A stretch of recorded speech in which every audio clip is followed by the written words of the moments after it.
My husband canceled our 10th anniversary dinner for urgent work. Then I sold his $180,000 vintage Porsche to fund my dream business. 6 months later, my company acquired his biggest client, and he still doesn't know I'm the CEO. Rain check on tonight, babe? This Tokyo deal won't close itself. The text message glowed on my phone screen, the 5th anniversary Michael had missed in our 12 years together. I stared at his message, fingers hovering over the keyboard as I sat alone in our dining room, surrounded by unlit candles, unopened, champagne, and the remnants of a hand-prepared anniversary dinner that had taken me 8 hours to cook. Before we jump back in, tell us where you're tuning in from, and if this story touches you, make sure you're subscribed, because tomorrow I've saved something extra special for you. I took a slow sip of my untouched champagne, my gaze drifting to the garage through our bay windows, where his beloved 1973 Porsche 911 Carrera RS sat gleaming under the automatic lights. That car, his retirement fund, his legacy, his baby, the one thing he never canceled plans for. Behind me on the wall hung our wedding photo, both of us beaming with promise.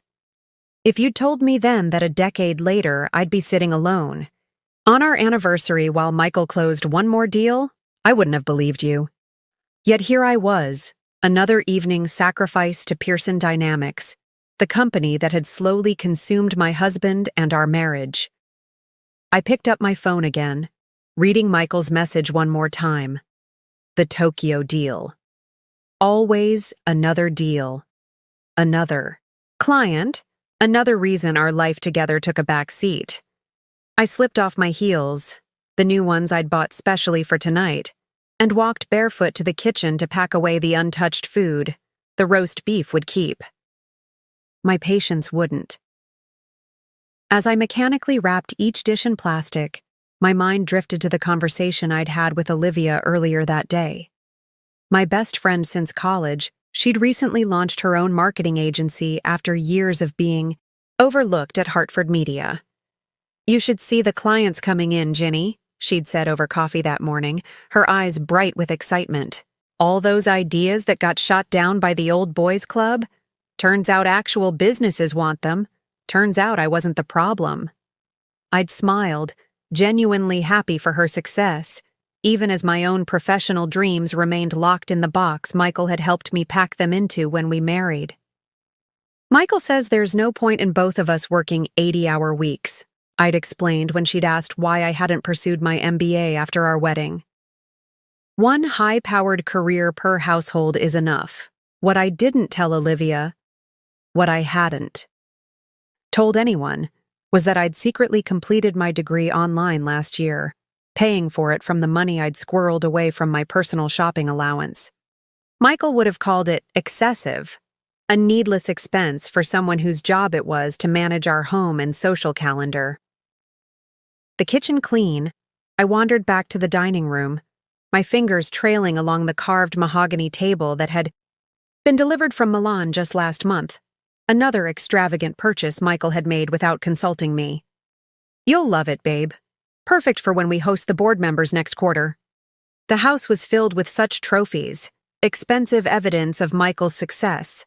The Warhol in the foyer, the hand-knotted Persian rugs, the wine cellar stocked with bottles worth more than what most people made in a month. And of course, the fur. Crown jewel, the vintage Porsche that had its own climate-controlled section of our 3-car garage. My phone buzzed again. I expected another text from Michael, perhaps an expanded explanation or even an apology, but instead saw Olivia's name on the screen. "How's the anniversary dinner going? Did he like the cufflinks?" The diamond-studded cufflinks I'd almost forgotten. They sat in their velvet box next to Michael's place setting, a gift he might not see for days depending on how long this urgent deal kept him at the office. I picked up the box and snapped it shut. He canceled. "Tokyo deal," I texted back, the 3 words containing more resignation than anger at this point. Olivia's response was immediate. "Again? Gin, that's the 3rd year in a row." "5th, actually," I corrected, though I wasn't sure why I bothered keeping count anymore. Come over. I've got contracts to review, but I also have wine and takeout.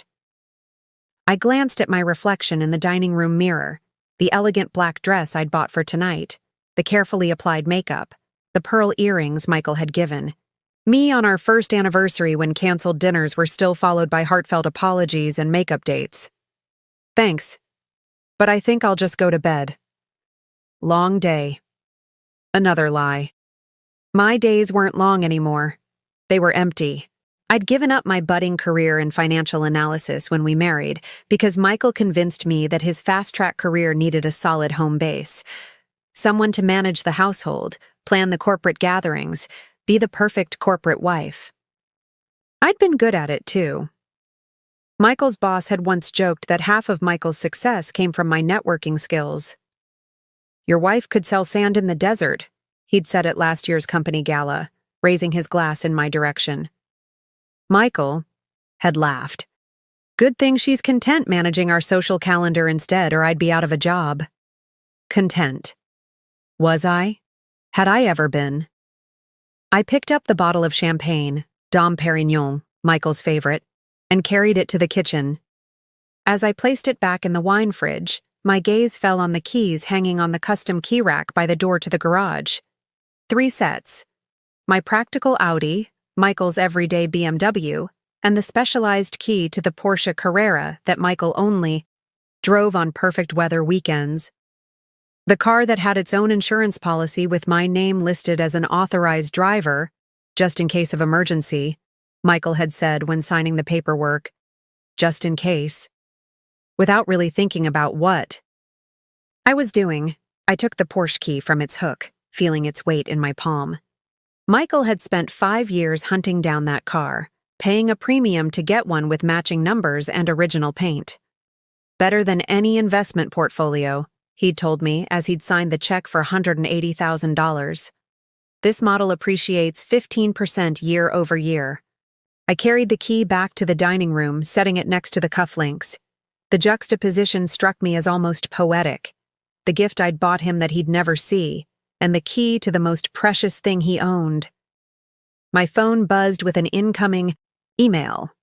Out of habit, the habit of a woman whose life had been reduced to managing her husband's social calendar, I checked it immediately. It wasn't from Michael. It was from the MBA program I'd completed, advertising their alumni entrepreneurship competition.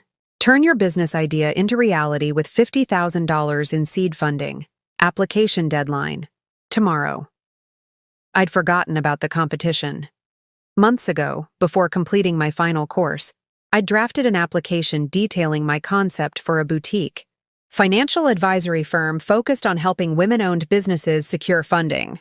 I'd called it Phoenix Capital, a name inspired by rising from the ashes of abandoned ambition.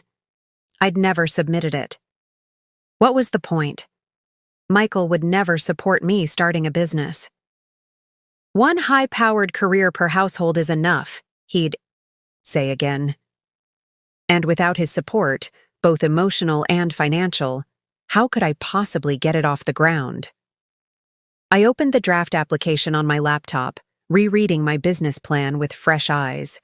It was good, better than good. It showcased everything I'd learned in my secret MBA program, combined with the insights I'd gained from years of listening to Michael discuss deals, watching how the financial world operated from the periphery. My gaze shifted from the laptop, screen to the Porsche key gleaming under the chandelier light. $180,000. 5 years of appreciation. Better than any investment portfolio? What had Olivia said this morning? Turns out I wasn't the problem. I picked up my phone and called her. I've changed my mind about coming over, I said when she answered. But I need a favor first. Does your brother still work at Classic Auto Brokers? Troy? Yeah, he's the sales manager now. Why? I looked at the Porsche key in my hand, turning it over as an unfamiliar feeling of resolution settled in my chest. I need to sell a car. Quickly and discreetly. Michael's Porsche? Olivia's voice was a mix of shock and something else. Excitement, perhaps. Gin, are you sure? He loves that car more than he loves spending our anniversary together, I finished for her. Preparing and narrating this story took us a lot of time, so if you are enjoying it, subscribe to our channel. It means a lot to us. Now back to the story. More than he respects my time. More than he values my dreams. There was a pause on the line. When Olivia spoke again, her voice was steady. I'll call Troy now. He can meet you tonight if you want. Perfect. And Olivia? I'll need your help with something else too. Remember that entrepreneurship competition I told you about? The deadline is tomorrow. As I hung up, I caught my reflection again in the dining room mirror. For the first time in years, I recognized the woman staring back at me. She wasn't just a corporate wife or a social secretary. She was Ginny Reynolds, MBA, financial analyst, future CEO. I gathered the key, my laptop, and the untouched bottle of champagne. Tonight we would celebrate after all, not an anniversary, but a beginning. As I backed the Porsche out of the garage 40 minutes later, the engine purring with a power I'd forgotten cars could possess, I glimpsed our house in the rearview mirror. The perfect home for the perfect corporate wife. By the time Michael returned from his urgent Tokyo deal, everything would be different. At Classic Auto Brokers, Troy was waiting, his eyes widening as I pulled up in the Porsche. Olivia said, "You wanted to sell it, but does Michael know?" he asked as he circled the car admiringly. "I'm an authorized driver and co-owner," I replied, handing him the paperwork from the glove box. "And I need this done tonight. Full market value, cash offer, no haggling." Troy whistled as he reviewed the documentation. "This is a collector's dream, Ginny. I can get you $215,000 by morning from a buyer I know in Greenwich. He's been looking for exactly this model, this color, this condition. But are you absolutely sure?" "I've never been more sure of anything," I interrupted, handing him the key. "And Troy? I'd appreciate your discretion. Not even Olivia needs to know the final sale price." He nodded, understanding. Of course. Business is business. Business is business. How many times had Michael used those exact words to justify missed dinners, canceled vacations, forgotten anniversaries? As I called a ride-share to take me to Olivia's downtown apartment, I felt lighter than I had in years. By this time tomorrow, Phoenix Capital would have its seed funding, and considerably more than the $50,000 the entrepreneurship competition offered. Michael's baby would finance mine, and he wouldn't know until it was far too late to stop it. Olivia's apartment was exactly what you'd expect from a successful agency founder. An industrial loft in the arts district with exposed brick walls, floor-to-ceiling windows, and furniture that perfectly balanced comfort with style. When I arrived, she was waiting with an open bottle of red wine and a concerned expression. "You actually did it? You sold the Porsche?" She handed me a glass as I collapsed onto her oversized sectional, kicking off my heels for the second time. "That evening?" "Technically, Troy is selling it. The money transfers tomorrow morning." I took a sip of wine, letting the rich flavor wash away any last doubts. Michael always said it was a better investment than stocks. Time to test that theory. Olivia perched on the arm of the sofa, studying me with a mixture of awe and worry. "He's going to lose his mind, Gin. That car is his prized possession. And I was supposed to be his partner." The words came out sharper than I intended.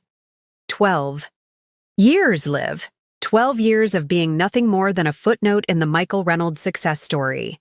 "What changed?" she asked quietly. "You've been unhappy before, but this is different." I stared into my wine glass, watching the liquid catch the light from Olivia's artful pendant lamps. What had changed? Everything. Nothing. Maybe I'd finally reached my breaking point after years of slow erosion. "The MBA," I said finally. Finishing it made me realize I've been living someone else's version of my life. Michael's version.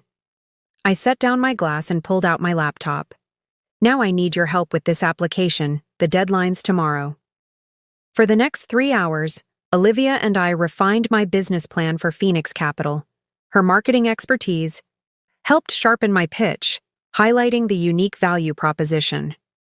A financial advisory firm specifically designed to help women entrepreneurs secure funding and scale their businesses.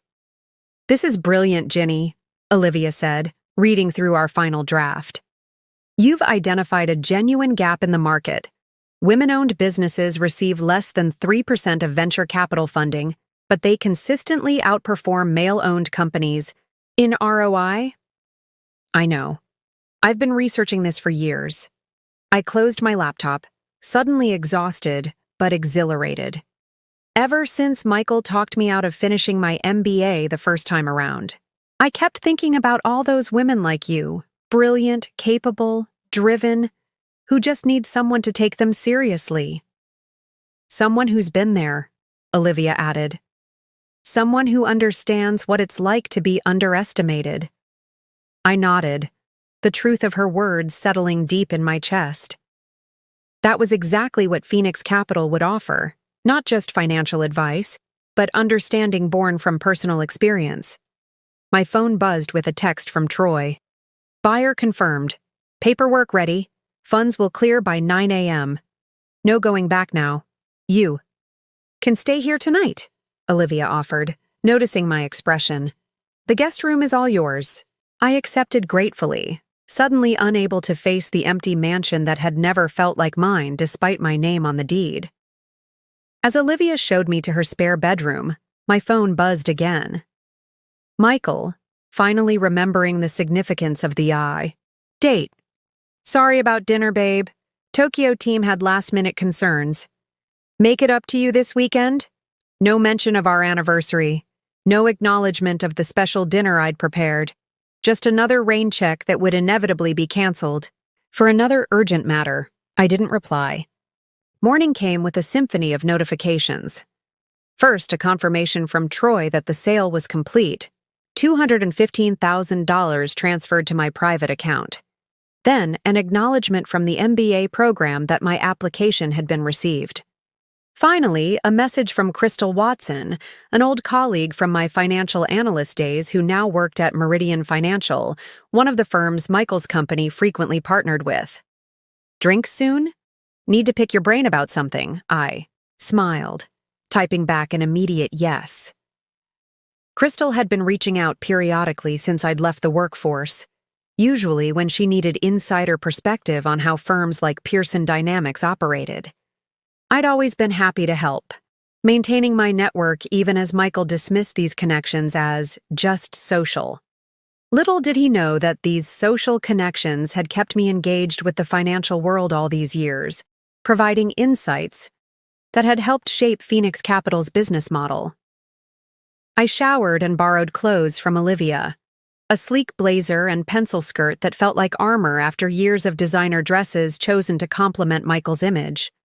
Today marked the beginning of reclaiming my identity, starting with how I presented myself to the world. "What's your next move?" Olivia asked over coffee, watching me transform from corporate wife to businesswoman with each deliberate choice. Hair pulled back severely, minimal jewelry, understated makeup. First, I open a business account for Phoenix Capital. Then I meet with Crystal to nurture that connection. After that, I find an office space. I stirred my coffee methodically. Michael won't be back from Tokyo until Friday. That gives me 3 days to establish enough momentum that he can't easily stop me. And when he discovers the Porsche is gone, I took a careful sip from my mug. By then, there will be nothing he can do about it. The money will be invested in the business, contracts will be signed, and Phoenix Capital will be more than just an idea. Olivia nodded slowly. "You've really thought this through." "I've had years to think it through, Liv. Years of sitting at dinner parties listening to Michael and his colleagues discuss strategies and investments. Years of reading every business publication, staying current on market trends, completing my MBA in secret." I set down my cup with finality. all while being treated like an ornament. Pretty to look at, but fundamentally decorative. As I gathered my things to leave, Olivia hugged me tightly. He's going to fight back, you know. Men like Michael always do when their control is threatened. I'm counting on it, I replied, surprising myself with my calm certainty. But this time, I'll be fighting from a position of strength. My first stop was Valencia Bank, where I opened a business account for Phoenix Capital, using my MBA diploma and the business plan as supporting documentation. The banker, a woman named Gracie Thompson, reviewed my materials with growing interest. This is impressive, Mrs. Reynolds. Your focus on women-led businesses fills a significant market need, she typed efficiently, setting up the account. Will Mr. Reynolds be a co-signer on the account? No, I said firmly. This is my independent venture. If Gracie found this unusual, she didn't show it. Instead, she nodded professionally and continued, processing the paperwork. And will you be making an initial deposit today? Yes, $200,000. I provided the account details for the transfer, watching Gracie's carefully neutral expression slip momentarily to reveal surprise. Not many new businesses started with that kind of capital. That's substantial, she commented, recovering quickly. May I ask the source of these funds? Investment liquidation, I replied smoothly. Technically true, the Porsche had been an investment, according to Michael. As I left the bank with Phoenix Capital's new account information, I felt a strange lightness. For years, I'd accessed only the household accounts Michael had set up for me. Accounts he monitored, questioning any expenditure he deemed unnecessary. Now I controlled significant capital that he knew nothing about. My phone rang as I was getting into my Audi. Michael. I let it go to voicemail, then listened to his message as I drove to meet Crystal. Hey babe, wrapping up in Tokyo. Bringing you something special to make up for missing our dinner. Love you. No mention of our anniversary, even now. Just our dinner, as if it had been any ordinary evening. And a gift, another expensive trinket to join the collection of consolation prizes that filled my jewelry box. Earrings for the vacation canceled due to an IPO. A bracelet for the Christmas spent on conference calls. A necklace for the birthday dinner interrupted by urgent emails. I deleted the message without saving it. Crystal was waiting at Eloise's, an upscale cafe frequented by the financial district crowd. She stood to greet me, her sharp gray suit and confident posture reminding me of the life I'd set aside for. Michael's convenience. Ginny, you look different. She studied me appreciatively. Good different. Powerful. I feel different, I admitted, sliding into the booth across from her. I'm making some changes. Changes? Crystal raised an eyebrow. Intrigued. Do tell. I'm starting a business. Financial advisory for women entrepreneurs. The words felt exhilarating to say aloud, making the reality of Phoenix Capital more concrete with each telling. Actually, that's partly why I was so eager to meet. I'd love your insights on the current funding landscape. Crystal's expression shifted from friendly curiosity to professional interest. Fascinating timing. That's exactly what I wanted to discuss with you. She leaned forward, lowering her voice slightly. Meridian is launching a Women in Business initiative next quarter. We're allocating significant resources to finance female-led ventures, but we need advisors who understand both sides of the equation. My heart raced as I realized the opportunity presenting itself. Meridian Financial was one of the largest investment firms in the city and a frequent collaborator with Pearson Dynamics, Michael's company. Advisors like me, I said, connecting the dots. Exactly like you. Crystal nodded approvingly. You understand the corporate world from both sides. You've got the financial background from your analyst days, plus years of observing how deals get made from your position as Michael's wife, I finished, unable to keep a hint of bitterness from my voice. Crystal regarded me thoughtfully.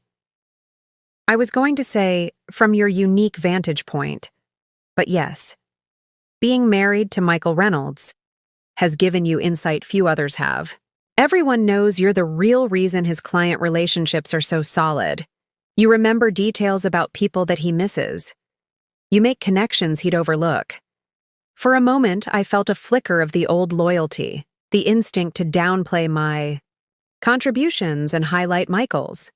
Then I remembered sitting alone at our anniversary dinner while he prioritized yet another deal over our marriage. When does this initiative launch? I asked instead. Next quarter officially, but we're laying the groundwork now. I'd love to bring you in as a consultant initially, with potential for a more formal partnership once Phoenix Capital is established. By the time our coffee meeting ended, Crystal and I had outlined a collaboration that would give Phoenix Capital immediate credibility and access to Meridian's extensive resources. It wasn't just a lucky break. It was the culmination of years maintaining professional relationships, even as Michael dismissed them as mere socializing. As I walked to my car, my phone buzzed with an email notification. Congratulations! Your application for the entrepreneurship competition has advanced to the final round. Presentation scheduled for next week. Everything was falling into place with a speed that would have seemed miraculous if I hadn't spent years preparing for this moment. The universe wasn't handing me opportunities. I was finally positioned to seize them. My phone didn't stop buzzing for the rest of the day. There were follow-up emails from Crystal about the Meridian partnership, messages from Olivia suggesting office spaces in her building, and a confirmation from Troy that all paperwork for the Porsche had been filed. What was noticeably absent was any real concern from Michael about where I'd spent the night. His only message read, "Where are you? Hope you're not still upset about dinner. Landing at 8 p.m. Friday. XO." I didn't respond. Let him wonder for once. Instead, I channeled my energy into securing a small but elegant office 3 floors below Olivia's agency in the Arts District. The building manager, impressed by my immediate payment of first and last month's rent, plus security deposit, promised to expedite the paperwork and have the space ready by tomorrow. Fully furnished? He confirmed, scanning the lease agreement. Yes, but minimal. Modern, clean lines. Nothing fussy. I was conscious of every decision reflecting Phoenix Capital's brand identity. No more decorative touches chosen to please someone else's aesthetic. By late afternoon, I had ordered business cards, secured a domain name, and contracted Olivia's agency to fast-track a website and brand package. My friend had insisted on giving me the founder's discount, though I suspected she was doing much of the work herself as a personal favor. "You'll be my biggest success story," she'd said when I tried to insist on paying full price. "Just think of all the referrals I'll get when Phoenix Capital becomes the go-to financial advisor for women entrepreneurs." Her confidence in my vision was intoxicating after years of having my ambitions subtly dismissed. I found myself working with an intensity and focus I hadn't experienced since my early career, before Michael had convinced me that one high-powered professional per household was enough. I was in the middle of drafting my presentation for the entrepreneurship competition when my phone rang with an unfamiliar number. "Ginny Reynolds speaking," I answered, the formal greeting feeling both foreign and right on my tongue. "Mrs. Reynolds, this is Jacob Harris from the Lancaster Group." The name triggered immediate recognition. Lancaster was one of Michael's firm's biggest competitors.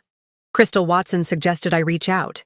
"I understand you're launching a financial advisory specifically for women-led businesses?" My pulse quickened. "That's correct, Mr. Harris. Phoenix Capital aims to address the significant funding gap faced by female entrepreneurs." Fascinating. Lancaster has been looking to diversify our investment portfolio in exactly this direction. Perhaps we could meet to discuss potential synergies? By the time I hung up, I had a meeting scheduled with Lancaster's executive team for the following afternoon. Crystal had clearly been busy making introductions, positioning Phoenix Capital within the industry even before we officially launched. As I drove back to Olivia's apartment, I still couldn't bring myself to return to the empty house. I pondered the irony. For years, Michael had protected me from the business world, claiming it was cutthroat and unforgiving.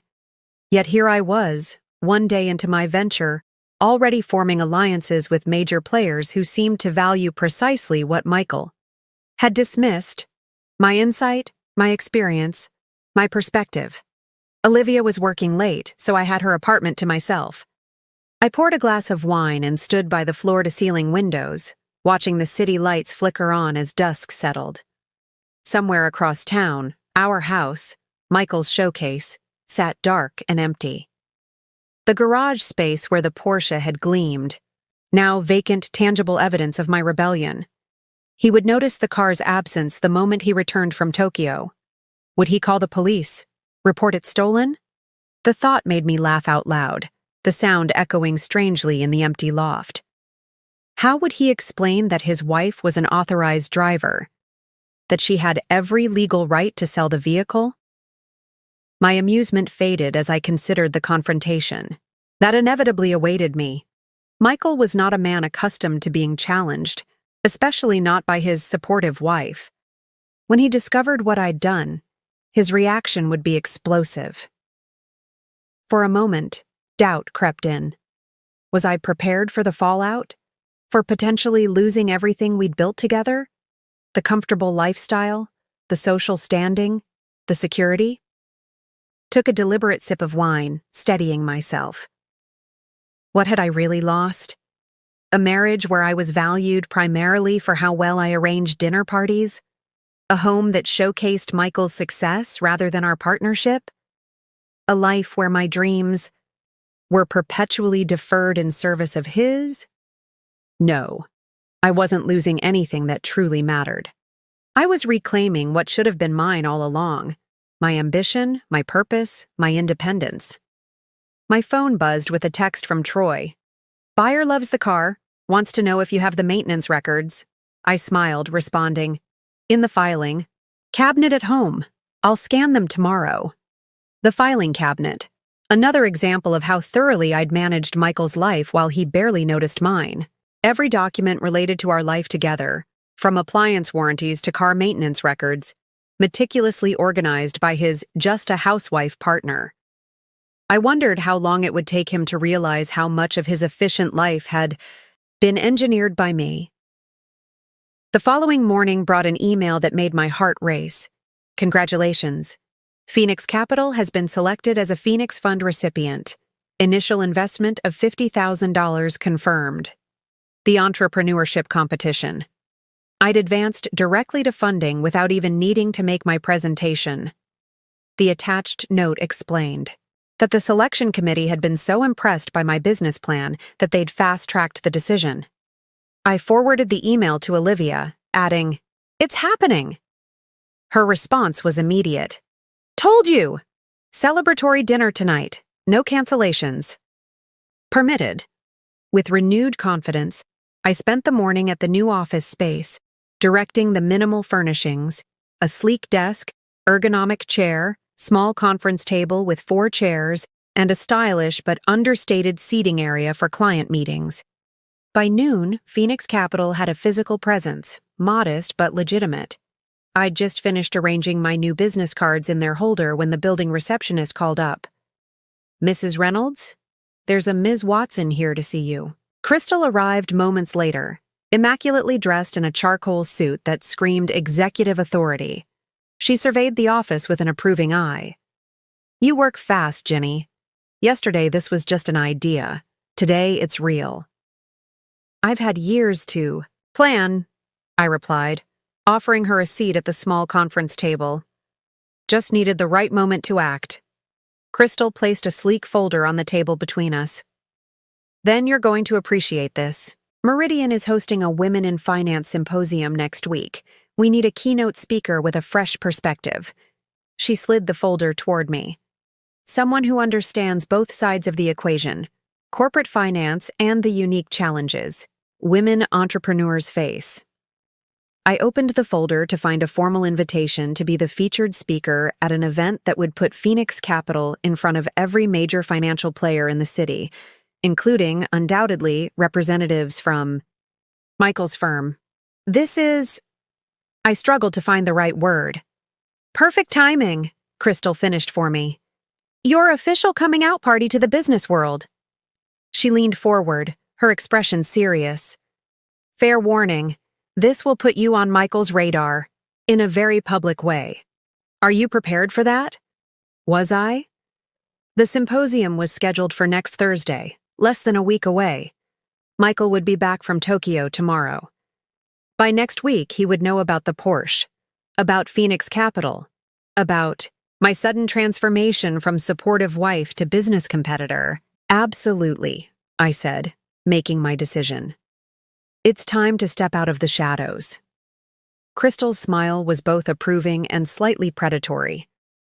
I realized she might have her own reasons for helping me establish a business that could potentially disrupt Michael's firm. The financial world was, after all, built on strategic alliances and carefully calculated moves. One more thing, Crystal said, reaching into her briefcase. This might interest you. She handed me another document, this one bearing the Lancaster Group logo. Jacob Harris shared their current investment portfolio with me. Look at their most recent acquisition. I scanned the document, my eyes widening as I spotted a familiar name, Nakamura Technologies. That's Michael's Tokyo deal, Crystal confirmed. Apparently, Lancaster outbid Pearson Dynamics at the last minute. That's why he's been stuck there all week, trying to salvage the relationship. The implications hit me like a physical blow. Michael hadn't missed our anniversary for a successful business closing. He'd missed it to deal with a catastrophic failure. Losing. A client he'd been courting for months to his biggest competitor. He didn't tell me, I said, though I don't know why I was surprised. Michael never shared his failures, only his successes. Men like Michael rarely admit defeat, Crystal observed, especially not to their wives. Former wives, I corrected. Quietly, the words forming in my mind and emerging from my lips before I'd consciously decided to say them. I'm filing for divorce. Crystal didn't look shocked. Instead, she nodded as if I'd confirmed something she'd already suspected. I assumed as much when you mentioned starting your own firm. Just be prepared. Divorce means disclosure of assets. Including the Porsche proceeds, I acknowledged. Unless those assets have been reinvested in a business entity with its own legal standing. Crystal's smile was knowing. Something to discuss with your attorney. As Crystal left, I sat at my new desk, processing everything that had happened in the last 36 hours. I'd sold Michael's prized possession, secured initial funding for Phoenix Capital, established an office, formed strategic partnerships with 2 major financial institutions, and mentally committed to ending my marriage. All because Michael had canceled yet another anniversary dinner. No, I corrected myself. Not because of one canceled dinner, because of 12 years of canceled dinners, missed vacations, diminished dreams, and the slow erosion of my identity until I was nothing more than an extension of Michael Reynolds' corporate success story. Picked up my phone and made one more call to Marcus Blackwell, the city's most prominent divorce attorney, known for his ruthless efficiency in high net worth separations. I need to schedule a consultation, I told his receptionist. It's about initiating divorce proceedings against Michael Reynolds of Pearson Dynamics. There was a brief pause before she responded. Mr. Blackwell has an opening tomorrow at 9 a.m. Would that work for you? Perfect, I replied, mentally calculating that Michael's flight wouldn't land until tomorrow evening. By the time he arrived home to an empty garage and an absent wife, I would have already begun the legal process of disentangling our lives. The receptionist's voice softened slightly. Mrs. Reynolds, Mr. Blackwell asks that all new clients bring comprehensive financial records to their initial consultation. Bank statements, investment portfolios, property deeds. I have everything, I assured her. Of course I did. I'd managed our household with the same meticulous attention to detail that I was now applying to dismantling it. And please tell Mr. Blackwell that I'm particularly interested in discussing how to protect a newly established business in divorce proceedings. As I ended the call, my phone immediately lit up with a text from Michael. Negotiations still ongoing. Might need to extend trip through weekend. Don't be mad, babe. Big things happening here. Big things indeed. Just not the ones he thought. Isn't it amazing how quickly your life can change when you finally decide to value yourself? If you're enjoying this story, hit that subscribe button and notification bell right now. Your support helps me bring more incredible real-life transformation stories to this channel. Now, let's see what happens when Ginny meets with the divorce attorney while Michael remains clueless in Tokyo. My meeting with Marcus Blackwell was scheduled for 9 a.m. sharp at his downtown office, a sleek, imposing building that occupied prime real estate in the financial district. I arrived 15 minutes early, dressed in one of the power suits I'd purchased that morning, a far cry from the feminine dresses Michael preferred me in. The receptionist, a poised woman with an assessing gaze, led me into a corner office with floor-to-ceiling windows and an impressive view of the city skyline. Marcus Blackwell stood as I entered, tall, silver-haired, impeccably dressed, with the confident bearing of someone accustomed to winning. "Mrs. Reynolds," he greeted me, his handshake firm. "Please, have a seat." I placed my carefully organized portfolio on his desk. "I appreciate you seeing me on such short notice, Mr. Blackwell." He sat across from me, hands steepled. When my receptionist mentioned Michael Reynolds' wife was seeking representation, I made it a priority. "I've followed your husband's career with interest." "Then you understand what I'm up against," I replied, maintaining eye contact. "Michael doesn't lose gracefully." A slight smile crossed Marcus's face. "Neither do I, Mrs. Reynolds. Now tell me why you're here today." For the next 30 minutes, I outlined my situation, the years of emotional neglect, the recently missed anniversary, the sale of the Porsche, and the establishment of Phoenix Capital. Marcus listened without interruption, occasionally making notes but mostly watching me with analytical precision. "So, to summarize," he said when I'd finished, "you've liquidated a significant asset without your husband's knowledge, used the proceeds to fund a business that potentially competes with his firm's interests, and now wish to file for divorce before he returns from his business trip. Put that way, it sounded calculating, perhaps even vindictive, but I didn't flinch. I've taken steps to secure my financial independence after years of sublimating my career for his benefit," I corrected. "The timing is practical, not punitive." Marcus leaned back in his chair, his expression unreadable. "Mrs. Reynolds." "Ginny, please." "Ginny," he amended. "In my 25 years practicing family law, I've represented countless spouses in high-net-worth divorces. Most come in here devastated, uncertain, afraid of the future." He studied me with newfound respect.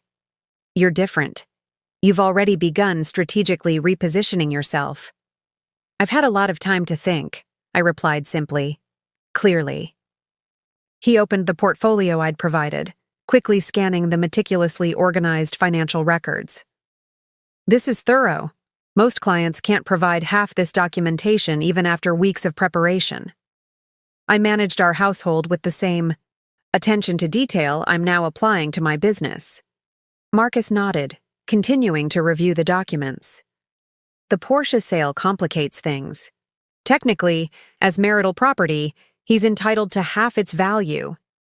"I anticipated that," I said, pulling out an additional document I'd prepared.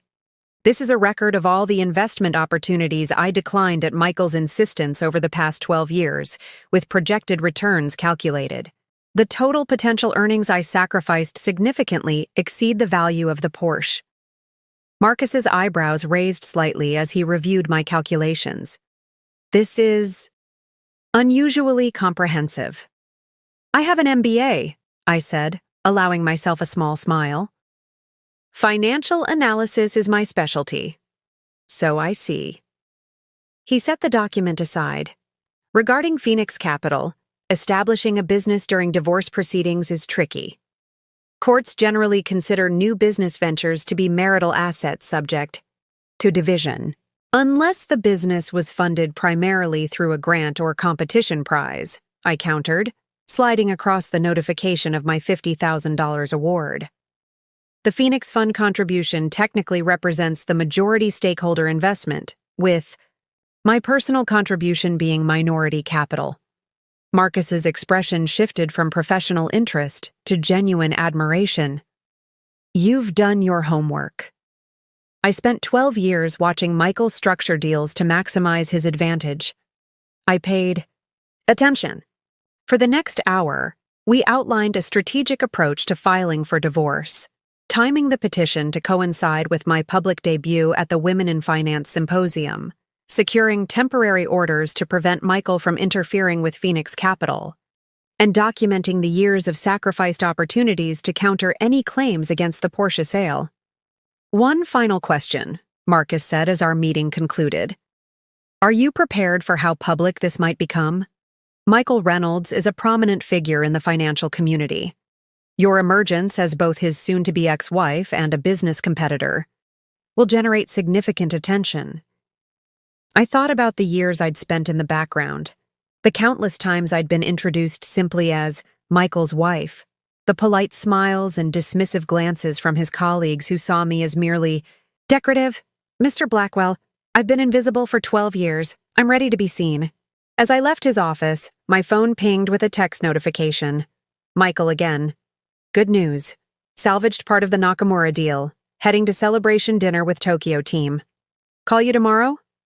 I tucked my phone away without responding and headed to my next appointment, a lunch meeting with Jacob Harris from the Lancaster Group. The restaurant he'd chosen was Maison Laurent, an exclusive French establishment where Michael and I had often entertained his clients. As I approached our table, I noted with interest that Jacob had brought colleagues, 3 other Lancaster executives, all men, all watching me with curious assessment as I approached. Mrs. Reynolds. Jacob stood to greet me. Thank you for joining. Allow me to introduce Marcus Denton, our CFO, Troy Bennett, Head of Acquisitions, and William Sparks, our Senior Investment Strategist. I shook each hand firmly, meeting their evaluating gazes with confident poise. Gentlemen, please call me Ginny, and thank you for making time in your schedules on such short notice. Crystal. Watson speaks very highly of you, Marcus Denton said as we settled into our seats. She claims you have unique insight into the women's investment market. And into Pearson Dynamics strategy, Troy Bennett added with less subtlety, earning a sharp glance from Jacob. I have significant experience in both areas, I acknowledged, unruffled by the implied question. But to be clear, I'm not here to share confidential information about my husband's firm. I'm here to discuss potential collaboration between Phoenix Capital and Lancaster Group that would benefit women entrepreneurs. Jacob smiled apologetically.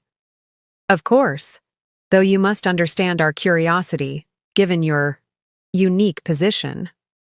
The waiter arrived to take our orders, providing a momentary reprieve from the delicate navigational challenge this meeting presented. I needed Lancaster's support for Phoenix Capital without compromising my integrity by trading on Michael's confidential information. A fine line to walk. Once the waiter departed, I opened my portfolio and extracted several documents. Gentlemen, let me share some data you might find interesting. Women-led startups receive less than 3% of venture capital despite delivering higher average returns than male-led companies. This represents not just a social inequity, but a missed market opportunity. For the next hour, I outlined my vision for Phoenix Capital, not as a competitor to traditional investment firms like Lancaster, but as a specialized advisor that could help them better evaluate and support women-led ventures. By the time our entrees arrived, I had their undivided attention. What you're proposing, William Sparks said thoughtfully, is essentially to become a specialized talent scout for undervalued assets in the market. Precisely, I confirmed. Phoenix Capital would identify promising women-led ventures, provide them with structured guidance to optimize their business models and presentations, then connect them with appropriate funding partners, like Lancaster Group. For a finder's fee, Marcus Denton noted, the CFO and him immediately identifying the revenue model. And advisory retainer, I added. Phoenix Capital would continue supporting these ventures post-funding, increasing their likelihood of success, and maximizing your return on investment. Jacob exchanged glances with his colleagues, a silent communication passing between them. We'd need to establish clear parameters around potential conflicts of interest, given your connection to Pearson. Dynamics. Absolutely, I agreed. Complete transparency is essential. And to that end, I should inform you that I'm initiating divorce proceedings against Michael. By the time any formal agreement between Phoenix Capital and Lancaster Group would take effect, that connection will be legally severed. The revelation created a momentary silence around the table, followed by renewed interest from the Lancaster executives. Troy Bennett leaned forward, his expression calculating. "The Nakamura deal," he said. "How much do you know about it?" I maintained a neutral expression. Only that Lancaster successfully outbid Pearson Dynamics. The specifics of either firm's offer would be confidential. But you must have insights into why Pearson wanted them so badly, he pressed. This was the dangerous territory I'd anticipated. The attempt to extract insider information about Michael's business strategies. I took a deliberate sip of water before responding. Gentlemen, let me be very clear. My value to Lancaster, or any potential partner, isn't in sharing confidential information about my soon-to-be ex-husband's business. It's in my expertise regarding women entrepreneurs and my ability to identify undervalued investment opportunities that others might overlook. If that's not sufficient basis for collaboration, then perhaps we should conclude this lunch. For a tense moment, I thought. I'd overplayed my hand. Then Jacob Harris broke into a genuine smile. "Crystal said you had integrity," he commented approvingly. "She was right." Marcus Denton nodded, his earlier skepticism replaced with professional respect. "Your proposal has merit, Ms. Reynolds. Lancaster has been looking to diversify our portfolio with exactly the kind of ventures you specialize in. We'd like to move forward with a preliminary agreement," Jacob confirmed. "Our legal team can draft terms for a consulting relationship to begin immediately, with potential for more formal partnership once your personal situation is resolved." As we concluded our lunch, agreeing to have our respective legal teams hammer out the details of our arrangement, I felt a growing confidence in Phoenix Capital's viability. In just 3 days, I'd secured initial funding, established a physical office, obtained high-profile legal representation for my divorce, and now formed a strategic alliance with one of the city's major investment firms.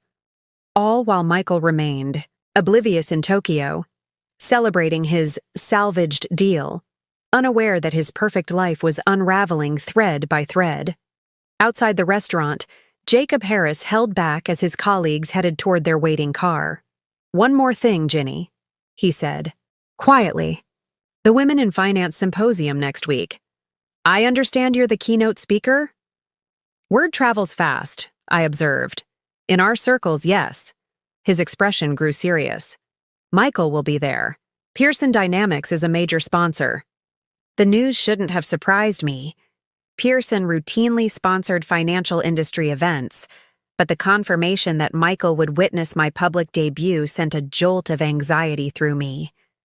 "Thank you for the warning," I said, maintaining my composure. Jacob studied me with newfound curiosity.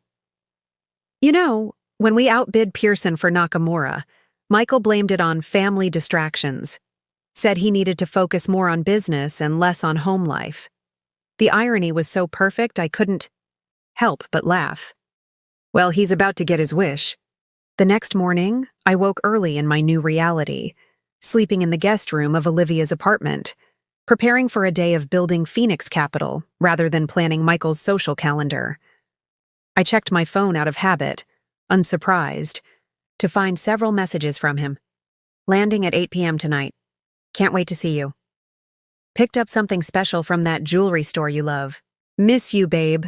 Sorry again about our dinner. Still no mention of our anniversary. Just our dinner, as if it had been an ordinary evening rather than the celebration of 12 years together. I set the phone aside without responding and began preparing for the day ahead. By noon, I'd finalized the office setup, approved Olivia's preliminary designs for Phoenix Capital's branding, and received the draft consulting agreement from Lancaster Group's legal team. Things were progressing faster than I'd dared hope. Crystal called just as I was reviewing the contract terms. "How's the keynote coming along?" she asked without preamble. "The symposium's corporate sponsors are buzzing about your participation. Everyone's curious about the mysterious financial advisor who specializes in women entrepreneurs. The speech is nearly finished," I assured her, though in truth I'd barely started it. "But I need your advice on something. Jacob Harris mentioned that Pearson Dynamics is sponsoring the event." Crystal's tone shifted slightly. "Yes, I was going to mention that. Michael is scheduled to present the closing remarks." I closed my eyes briefly, absorbing this new complication. "So, I'll be opening the symposium, and he'll be closing it. Poetic, isn't it?" Crystal sounded almost amused. "The estranged power couple bookending the event. The publicity will be incredible for both the symposium and Phoenix Capital." I wasn't as convinced. Michael doesn't yet know about Phoenix Capital, or the divorce, or the Porsche. When will he find out? "Tonight," I admitted. "He lands at 8. There was a brief silence on the line. "Well," Crystal finally said, "that should give him a week to process before the symposium. Hopefully, his public persona will win out over any personal resentment when you're both on stage. And if it doesn't, then the financial community gets treated to the kind of drama they secretly live for, and Phoenix Capital becomes the most talked about new firm in the city." Crystal's pragmatism was oddly reassuring. "Either way, you win." After we hung up, I sat in my new office contemplating the week ahead. Michael would discover the Porsche's absence tonight. By tomorrow, the divorce papers would be served. Within days, news of Phoenix Capital would reach him. And next Thursday, we would share a stage at the Women in Finance Symposium. It was a lot for anyone to process, even someone as adaptable as Michael. Part of me, a small, wavering part that still remembered the early years of our marriage, felt a twinge of guilt for the shock he was about to experience. Then I remembered all the shocks I'd endured silently: the canceled vacations, the missed birthdays, the gradual erosion of my identity until I was nothing more than an extension of Michael Reynolds' corporate success story. The guilt evaporated, replaced by steely resolve. At 3 o'clock, I received an email that momentarily stole my breath. The Phoenix Fund had deposited the full $50,000 grant into Phoenix Capital's account. Combined with the Porsche proceeds, I now had over $265,000 in operating capital. More than enough to launch aggressively and sustain operations until the Lancaster consulting agreement started generating revenue. Forwarded the notification to Marcus Blackwell with a brief note. Additional documentation for our filing. Phoenix Capital now officially funded by outside investors. His response was prompt. Excellent timing. Petition prepared for filing. Tomorrow morning. Temporary orders to protect business assets included. Everything was falling into place with a precision that felt almost predestined. At 5, Olivia texted, "Celebration dinner still on. Reservations at Delmonico's at 6. Non-negotiable." I smiled, realizing I needed this moment of normalcy amidst the whirlwind of change. "See you there, and thank you for everything." Delmonico's was one of the city's oldest and most respected steakhouses, a place where business deals were celebrated, and significant life events marked with appropriate gravity. Michael and I had dined there often, usually with clients or colleagues. Tonight would be different. a celebration of my independence rather than his success. Olivia was waiting at a corner booth when I arrived, already sipping a martini. "There she is," she announced as I slid into the seat across from her. "The woman who sold her husband's Porsche to fund her dream." I laughed, despite myself. "When you put it that way, it sounds slightly unhinged." "The best decisions usually do." She raised her glass. "To Phoenix Capital and its fearless founder." We clinked glasses, and for the first time in days, I felt the tension in my shoulders ease slightly. With Olivia, I could be both the confident businesswoman I was becoming and the vulnerable friend still processing the end of my marriage. "How are you really doing with all this?" she asked after we'd ordered. The Ginny I've known for a decade would have agonized for months before taking such decisive steps. I considered the question carefully. I think I've been preparing for this moment for years without consciously acknowledging it. Every time Michael canceled something important, every time he dismissed my ideas or ambitions, I filed it away. Eventually, the evidence became too overwhelming to ignore. "The anniversary dinner was just the final straw," Olivia suggested. "Exactly." Though finding out he was actually in Tokyo dealing with a failed deal rather than celebrating a success was illuminating. He couldn't even be honest about why he was missing our anniversary. Olivia reached across the table to squeeze my hand briefly. "You know he's going to fight back when he realizes what you've done. Men like Michael don't lose gracefully." "So I've been told," I acknowledged, thinking of Marcus Blackwell's similar assessment. But for the first time, I'm not facing Michael from a position of disadvantage. I have my own counsel, my own business, my own funding. We're on equal footing. Our steaks arrived, perfectly prepared and accompanied by sides that would have cost half a month's grocery budget for many families. Once, I might have felt guilty about such indulgence. Tonight, I savored every bite as the rightful reward for years of deferred gratification. "To unexpected journeys," Olivia toasted as we shared a decadent chocolate dessert. "And to the women brave enough to take them." By the time we finished dinner, it was nearly 8. Michael's flight would be landing soon. I checked my phone, noting with grim amusement that he'd sent another message while we were eating. "Just landed. Heading home. Can't wait to see you."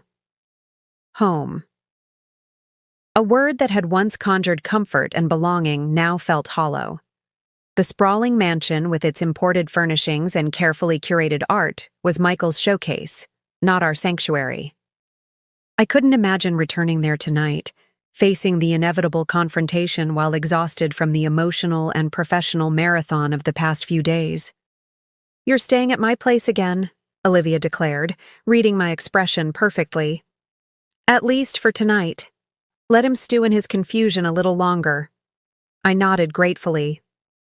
"I'll face him tomorrow, after I've finalized the last details with Marcus. And after the Porsche transaction has fully cleared," Olivia added practically. "Best not to have that conversation while the funds are still theoretically reversible." We shared a cab back to her apartment, the city lights blurring through the windows as I contemplated the final hours of my life as Michael Reynolds' wife. By this time tomorrow, the divorce petition would be filed, the temporary orders in place, and Phoenix Capital legally protected from his potential interference. My phone began buzzing repeatedly as we rode, Michael calling rather than texting now. I silenced it without answering. "He's home," I said unnecessarily. "And he's noticed the Porsche is missing." Olivia squeezed my hand. "Are you sure you don't want to answer? Rip the bandage off?" I shook my head. "Not yet. I need one more night of peace before the storm." The buzzing continued intermittently throughout the evening, along with increasingly urgent text messages. "Where are you?" "The Porsche is gone. Did something happen?" "Ginny, I'm worried. Please call me ASAP." "I've called the police to report the car stolen." That last one made me smile grimly. The police would inform him that as an authorized driver, On the car's registration and insurance, I had every legal right to sell it. His attempt to report it stolen would only document his ignorance of my legitimate claim to the vehicle. Around midnight, a final text came through. I don't know what's going on, but we need to talk. I'll be at the office early tomorrow if you want to meet somewhere neutral.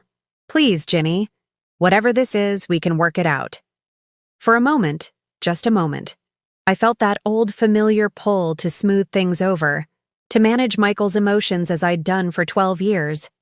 Then I remembered the lunch with Lancaster Group, Jacob's casual mention that Michael had blamed his business failure on family distractions. I turned off my phone completely and went to bed in Olivia's guest room, sleeping more soundly than I had in years. Morning brought a flood of notifications when I turned my phone back on. 19 missed calls from Michael, 27 text messages, and 3 voicemails, each progressively more concerned and confused. I listened to the final one as I prepared for my day. Ginny, I don't know what's happening, but I'm trying to understand. The police say you had the right to sell the Porsche? Is that true? Why would you do that? Where are you staying? Please call me. We need to talk. His voice sounded genuinely bewildered, perhaps even hurt. For the first time, Michael Reynolds was experiencing what it felt like to be left in the dark, to have significant decisions made without his input or approval. Welcome to my world for the past 12 years, I thought as I deleted the voicemail. Had a busy day ahead, finalizing details with Marcus Blackwell, signing the consulting agreement with Lancaster Group, and preparing my keynote for the symposium. Michael would have to wait a little longer for his answers. At precisely 9 a.m., Marcus called to confirm that the divorce petition had been filed and the temporary orders issued. The orders protect Phoenix Capital's assets from any potential interference, he explained. They also establish temporary support to maintain your current lifestyle during proceedings. Michael has been officially served at his office. I glanced at my watch, 9:05 a.m. Michael would be receiving the divorce papers right about now, delivered by a process server to Pearson Dynamics' executive floor. I could almost picture his expression as he realized this wasn't a simple misunderstanding about a car, but the systematic dismantling of the life he'd taken for granted. Thank you, Marcus, I said, my voice steady despite the emotional weight of the moment. What happens next? Michael will likely contact his own counsel immediately. Given the high-profile nature of your divorce and the significant assets involved, I expect aggressive pushback on several fronts, particularly regarding Phoenix Capital and the Porsche sale. But the temporary orders protect the business? Yes, though he can challenge them. The question will be whether the court sees Phoenix Capital as a marital asset or as a separate entity funded primarily through grants and competitions. I nodded, though Marcus couldn't see me through the phone. Hence the importance of the Phoenix Fund documentation. Precisely. Your preparation has been exemplary, Ginny. Most clients in your position are reactive rather than proactive. After we hung up, I sat quietly in my office, absorbing the gravity of what had just occurred. I had officially filed for divorce from Michael Reynolds, the man who had been the center of my universe for 12 years. The legal machinery was now in motion, transforming our private grievances into public record. My phone buzzed with an incoming call. Michael again. This time, I answered. Divorce papers, Ginny? Really? His voice was tight with controlled anger. You couldn't even discuss this with me first? Like you discussed missing our anniversary for a business deal that actually failed? I replied, my tone deliberately neutral. Or how you discussed claiming family distractions were responsible for losing the Nakamura account? There was a moment of stunned silence. How do you know about Nakamura? He finally asked, his voice dropping to a dangerous quiet. I know many things you assume I don't, Michael. That's part of the problem. Where are you? He demanded. We need to talk about this face to face. And what the hell happened to my Porsche? I sold it, I said simply. To fund Phoenix Capital. Phoenix what? What are you talking about? My financial advisory firm specializing in women-led businesses. It's been quite successful already. We've secured initial funding and signed a consulting agreement with Lancaster Group just yesterday. Another long, shocked silence. Lancaster Group? My biggest competitor? Is this some kind of joke? Not at all.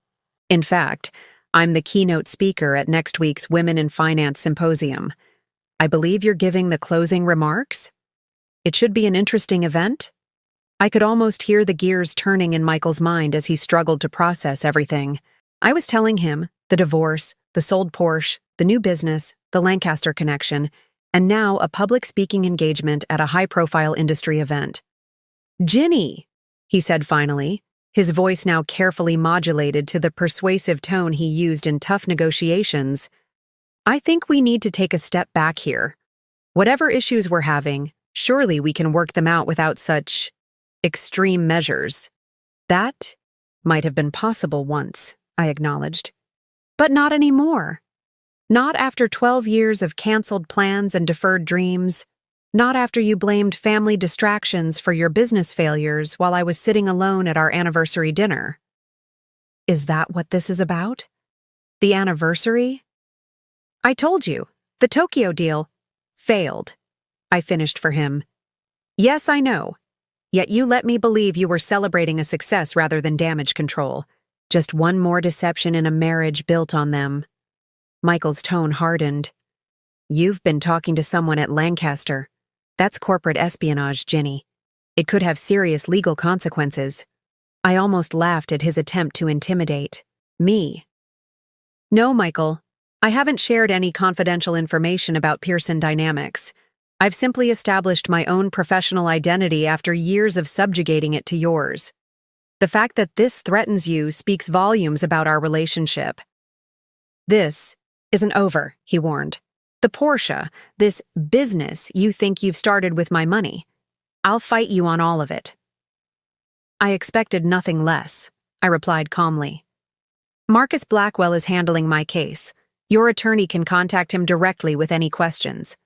I ended the call before Michael could respond, my heart racing despite my outward composure.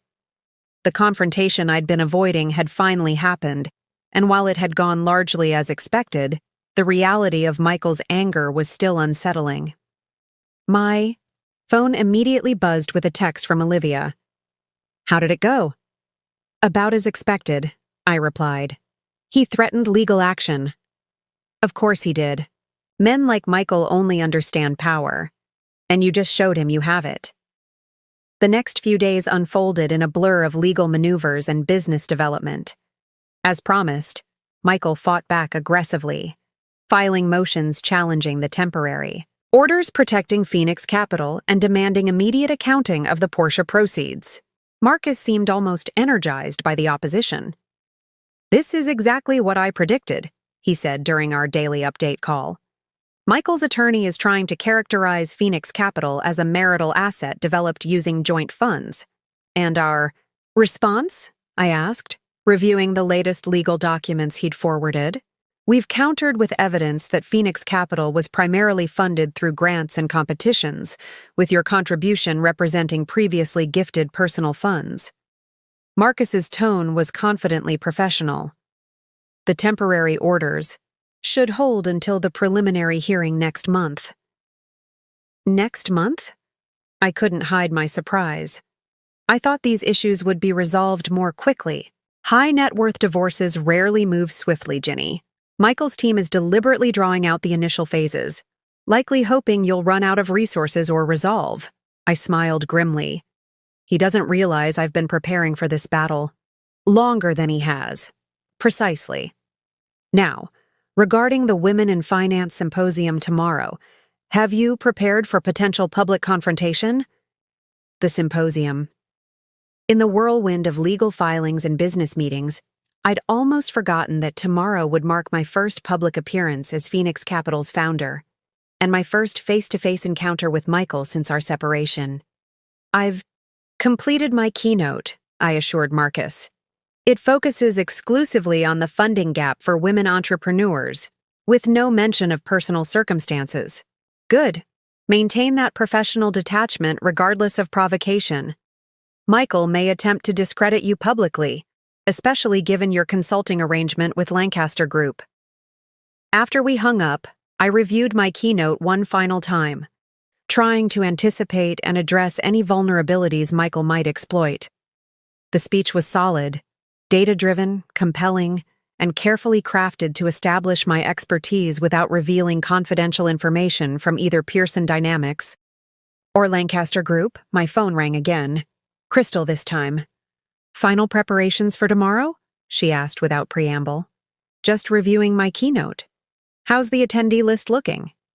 Standing room only, she replied, satisfaction evident in her voice. Word has spread about Phoenix Capital's founder. Making her debut, and the financial community loves nothing more than fresh blood, especially when that blood has connections to both Pearson Dynamics and Lancaster Group. I sighed. I'd prefer they focus on my business model rather than my personal drama. In an ideal world, perhaps. But you know as well as I do that the financial sector runs on relationships and reputations. Your connection to Michael, and your decision to strike out on your own, makes for an irresistible narrative. She wasn't wrong. In the days since filing for divorce, I'd received dozens of LinkedIn connection requests from financial professionals I'd never met, along with speaking invitations for other industry events. Phoenix Capital was generating buzz not just for its innovative approach to women's funding, but for the dramatic circumstances of its founding. Has Michael confirmed his participation? I asked, trying to sound casual. Not only confirmed, but requested schedule adjustments to ensure he'll be present for your keynote, Crystal replied. Apparently, he's very interested in hearing what his wife has to say about women in finance. The emphasis she placed on wife wasn't subtle. Despite the divorce filing, the financial community still viewed me primarily through my relationship to Michael, a perception I was determined to change. Beginning with tomorrow's speech. Soon-to-be ex-wife, I corrected mildly, and he'll find my observations on industry gender disparities quite educational. After finishing with Crystal, I called Olivia to confirm our pre-symposium preparation plans.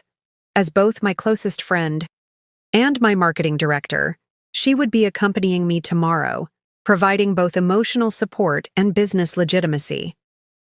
Your power suit is pressed and ready, she assured me. And I've prepared press kits for any media attending the symposium. Phoenix Capital's branding will be impossible to ignore. Thank you, I said sincerely. For everything, Liv. I couldn't have done this without you. Please, she scoffed good-naturedly. You've been preparing for this moment since the day Michael first suggested you scale back your career ambitions. I just provided the guest room and moral support. Later that evening, as I was finalizing my presentation slides in Olivia's apartment, my phone buzzed with an incoming text from an unknown number. Curious, I opened it to find a message from Gracie, Michael's executive assistant at Pearson Dynamics. Ginny, I thought you should know. Michael's making significant changes to his closing remarks for tomorrow. He's been closed in his office with the legal team all afternoon. Just wanted to give you a heads up. Take care. I stared at the message, surprised by both its content and its sender. Gracie and I had always been cordial, but I wouldn't have described us as close. For her to risk her position by warning me suggested that whatever Michael was planning went beyond ordinary professional rivalry. I forwarded the text to Marcus, adding, "Should we be concerned?" His response came quickly. Not unexpected. We'll have associate attend symposium as precaution. Maintain professional demeanor regardless of provocation. I put down my phone, trying to focus on my presentation rather than the looming confrontation. Whatever Michael was planning, I needed to be prepared, not just with my keynote, but emotionally and strategically for whatever public challenge he might present. The morning of the symposium dawned bright and clear, as if the universe were spotlight lighting this pivotal moment in my professional reinvention. I woke early, taking extra care with my appearance. The woman who stared back at me from Olivia's guest bathroom mirror looked polished, confident, and utterly unfamiliar. Not just because of the power suit and severe updo, but because of the resolute determination in her eyes. "Ready for your debut?" Olivia asked, appearing in the doorway with 2 steaming mugs of coffee. "As ready as I'll ever be," I replied, accepting the caffeine gratefully. We arrived at the Wellington Hotel's grand ballroom 90 minutes before the symposium's official start, allowing time to review the stage setup and meet with Crystal's team. The space was impressive. Ornate chandeliers hanging from coffered ceilings, plush carpet muffling the sounds of the growing crowd, and a stage set with comfortable armchairs for the panel discussions that would follow my keynote. "We've seated you at the VIP table for lunch," Crystal informed me, consulting her tablet. "Lancaster Group executives on one side, Meridian Financial on the other. And Michael? Head table with the other major sponsors." She glanced up, studying my expression. "We can rearrange if needed." I shook my head. "No need. I can maintain professional courtesy for a few hours." Crystal looked skeptical but nodded. "Your keynote is scheduled for 9:15, immediately following the welcome address. Michael's closing remarks are at 4:30, with the networking reception after." "Perfect. That gives me plenty of time to make an impact before he speaks." As we conducted our final microphone check, I noticed Marcus Blackwell's associate, a sharp-looking young woman named Valerie, taking a seat near the back of the room. She nodded discreetly in my direction, a silent confirmation that legal support was present if needed. By 9, the ballroom was filled to capacity, exactly as Crystal had predicted. Financial executives, investment bankers, wealth managers, and venture capitalists formed a sea of dark suits, with a noticeable but still minority presence of women scattered throughout. I scanned the crowd from my position backstage, finally spotting Michael in the front row, deep in conversation with Pearson Dynamics legal counsel. He looked immaculate as always, but I noticed subtle signs of strain, the slight tension around his eyes, the too rigid posture, the way he kept checking his watch. For a man who prided himself on projecting unflappable confidence, these were telling indicators of his inner turmoil.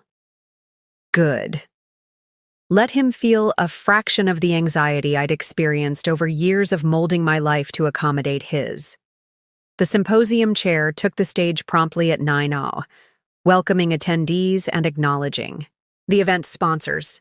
I observed with sardonic amusement how she gave special thanks to Pearson Dynamics, represented today by founder and CEO Michael Reynolds, triggering polite applause.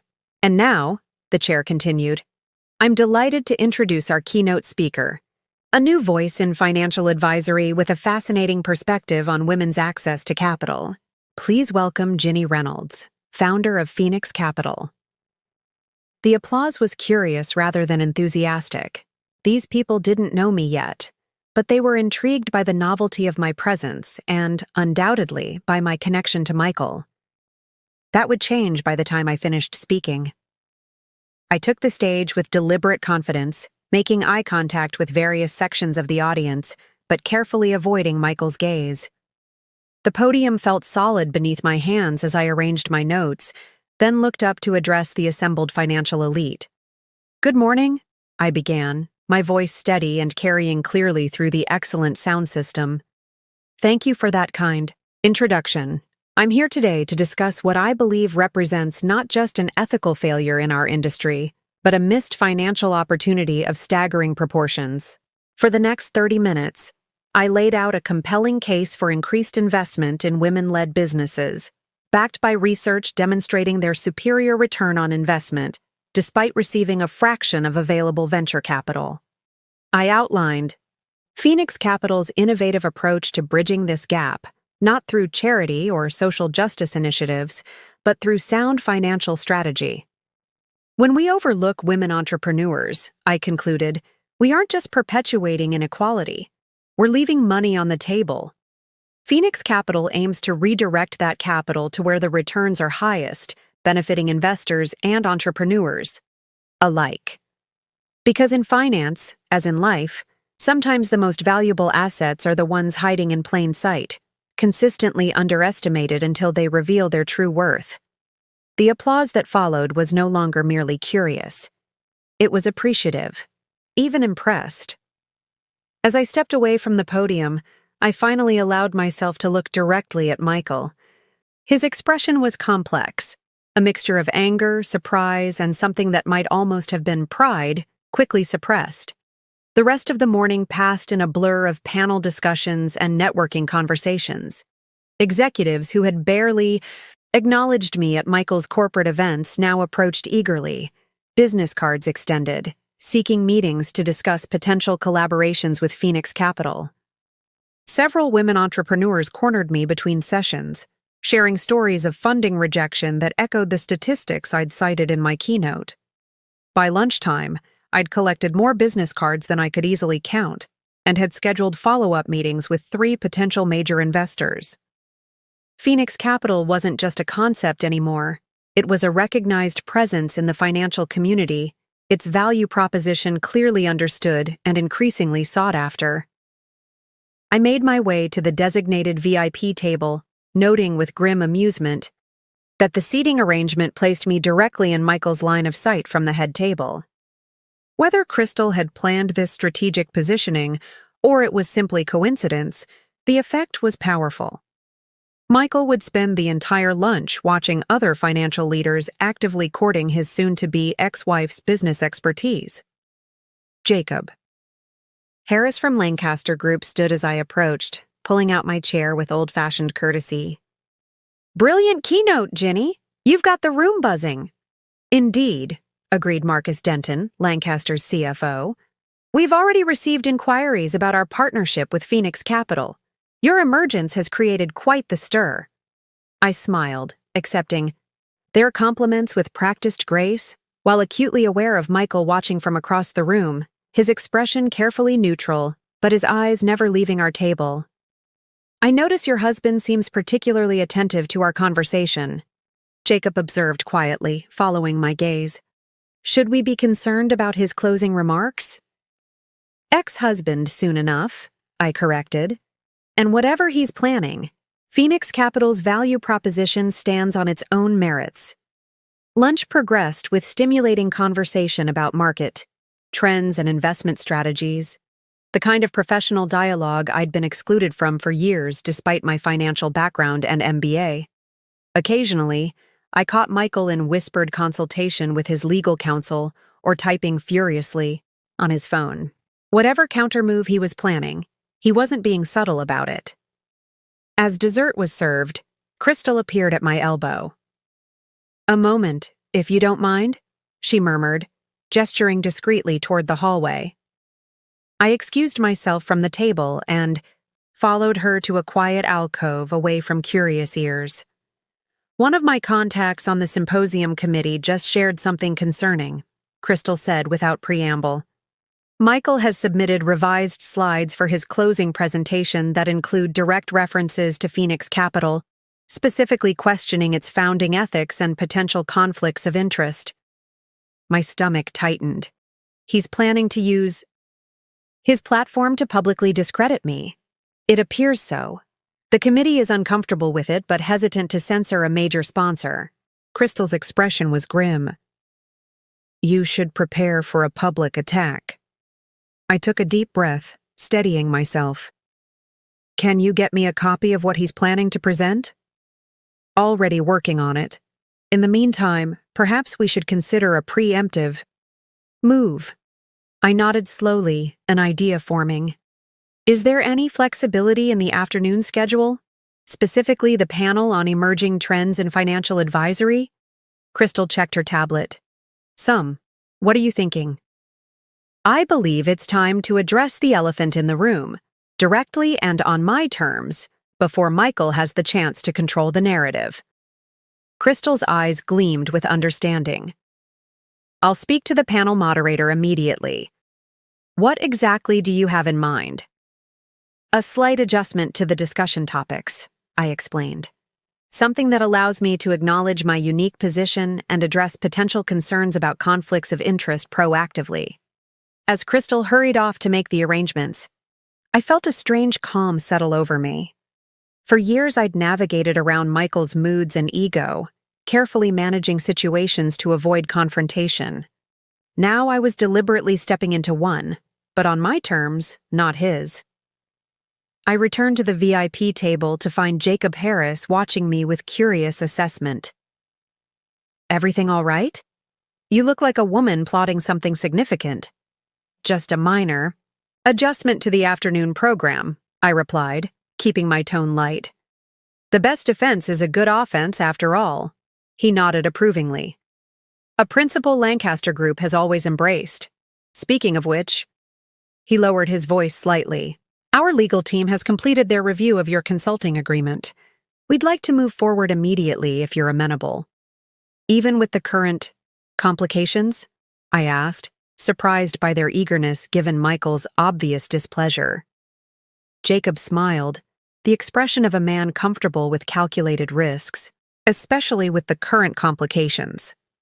"Your keynote demonstrated precisely why we want Phoenix Capital's perspective. You see opportunities others miss because they're blinded by traditional assumptions."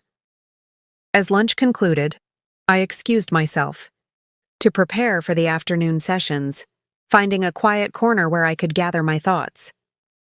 The Emerging Trends panel would start at 2:30, giving me just over an hour to plan my preemptive strike against whatever Michael was preparing. My phone buzzed with a text from Marcus Blackwell. "Valerie reports unusual activity from Michael's legal team. Stay vigilant. Remember, no direct accusations or revealing confidential information." I acknowledged his warning, then opened a new document on my tablet and began outlining key points for the panel discussion. Whatever approach I took needed to be measured, professional, and unassailable, allowing me to address the situation without appearing defensive or bitter. At precisely 2:25, I made my way to the designated staging area for the Emerging Trends panel. The moderator, a respected financial journalist named Olivia Palmer, approached with an iPad in hand. "Ms. Reynolds, Crystal briefed me on the situation. I've adjusted the discussion questions to include ethical considerations for new advisory firms, which should give you a natural opening to address your specific circumstances." She showed me the revised question list. "Will this work?" I scanned the document, noting the carefully worded additions. "This is perfect, thank you." "For what it's worth," she added in a lower voice. "I've interviewed Michael several times over the years. I always found it strange that he never mentioned his wife was a financial analyst with an MBA. The panel was comprised of 5 financial experts, including myself, 2 from established firms, 1 academic, and another founder of a boutique advisory service similar to Phoenix Capital, but focused on sustainable investments rather than women entrepreneurs. As we took our seats on stage, I noticed Michael slipping into the ballroom, positioning himself against the back wall where he could observe without being easily observed. Our eyes met briefly across the crowded room, his expression unreadable from this distance. The moderator began with general questions about market trends and advisory innovations, allowing each panelist to establish their expertise before directing the conversation toward ethical considerations. "Financial advisory is fundamentally built on trust," she noted, addressing the panel broadly. "Yet new firms often face questions about their credibility and potential conflicts of interest. Ginny, as the founder of Phoenix Capital, how do you address these concerns, particularly given your unique personal situation?" The moment had arrived. I leaned slightly toward the microphone, conscious of every eye in the room upon me, including Michael's. "Thank you for raising that point, Olivia. You're right that trust is paramount in our industry, and new ventures must be particularly transparent about potential conflicts." I paused briefly, scanning the attentive audience. I believe it's important to address directly what many in this room are already discussing privately: my connection to Michael Reynolds and Pearson Dynamics. A ripple of surprised murmurs passed through the audience. Few had expected me to acknowledge the situation so openly. "Yes, I am currently in divorce proceedings from Michael Reynolds. Yes, Phoenix Capital was established during this transitional period in my personal life. And yes, I have signed a consulting agreement with Lancaster Group, a competitor to my soon-to-be ex-husband's firm. I could see Michael shift his position against the wall, his posture tensing. These facts might suggest potential ethical concerns, which is precisely why Phoenix Capital has established rigorous ethical guidelines that exceed industry standards. I detailed the firewall procedures we'd implemented to prevent any sharing of confidential information, the transparent disclosure policies for all client interactions, and the independent ethics committee we'd established to review any potentially problematic situations. My business model focuses on identifying and supporting women entrepreneurs, not competing directly with established firms like Pearson Dynamics. In fact, I see potential for collaboration rather than competition, as these entrepreneurs eventually grow into clients that larger firms might serve. The moderator nodded approvingly. So you're essentially creating a new client pipeline that benefits the entire industry? Exactly. Phoenix Capital aims to address a significant market gap, one that represents an opportunity for all financial institutions, not just my firm. I allowed myself a small smile. Sometimes personal transitions reveal professional opportunities we might otherwise overlook. The discussion continued with questions about specific ethical safeguards and transparency measures, each of which I addressed with calm confidence. By the time the panel concluded, I had effectively diffused Michael's potential attack by acknowledging the situation directly and demonstrating that Phoenix Capital had anticipated and addressed any legitimate concerns. As we left the stage, I noticed Michael was no longer in his position by the wall. Valerie, Marcus's associate, approached quickly. "Impressive preemptive move," she said quietly. "Michael left halfway through your ethics explanation. He's currently in a heated discussion with his legal team in the lobby. Is he modifying his closing remarks?" I asked, already knowing the answer. According to the AV team, they're completely revising his presentation. Apparently, his plan to question Phoenix Capital's ethical foundation doesn't work quite as well after your panel performance. I nodded, absorbing this information as Crystal joined us, barely containing her satisfaction. "The symposium chair is thrilled with how you handled that," she informed me. "Several attendees have already approached her praising your professionalism in addressing what could have been an awkward situation." The remainder of the afternoon passed in a series of networking conversations and session observations. I deliberately maintained a visible presence, engaging thoughtfully in discussions and building connections with potential clients and partners. The strategic purpose was clear, demonstrating to everyone, especially Michael, that I was a legitimate financial professional in my own right, not merely a corporate wife stepping into a role beyond her capabilities. By 4:15, attendees were gathering for Michael's closing remarks. I chose a seat near the middle of the ballroom, not hiding, but not provocatively front row either. Jacob Harris from Lancaster Group deliberately took the seat beside me, a public show of support that would not go unnoticed. "Ready for whatever he has planned?" Jacob murmured as the room filled. "As ready as I can be," I replied, maintaining a composed expression. Though I suspect our panel discussion forced some significant revisions. The symposium chair introduced Michael with the standard accolades about Pearson Dynamics' industry leadership and innovation. He took the stage with his characteristic confidence, though I noted the slight tightness around his eyes that signaled stress only to those who knew him intimately.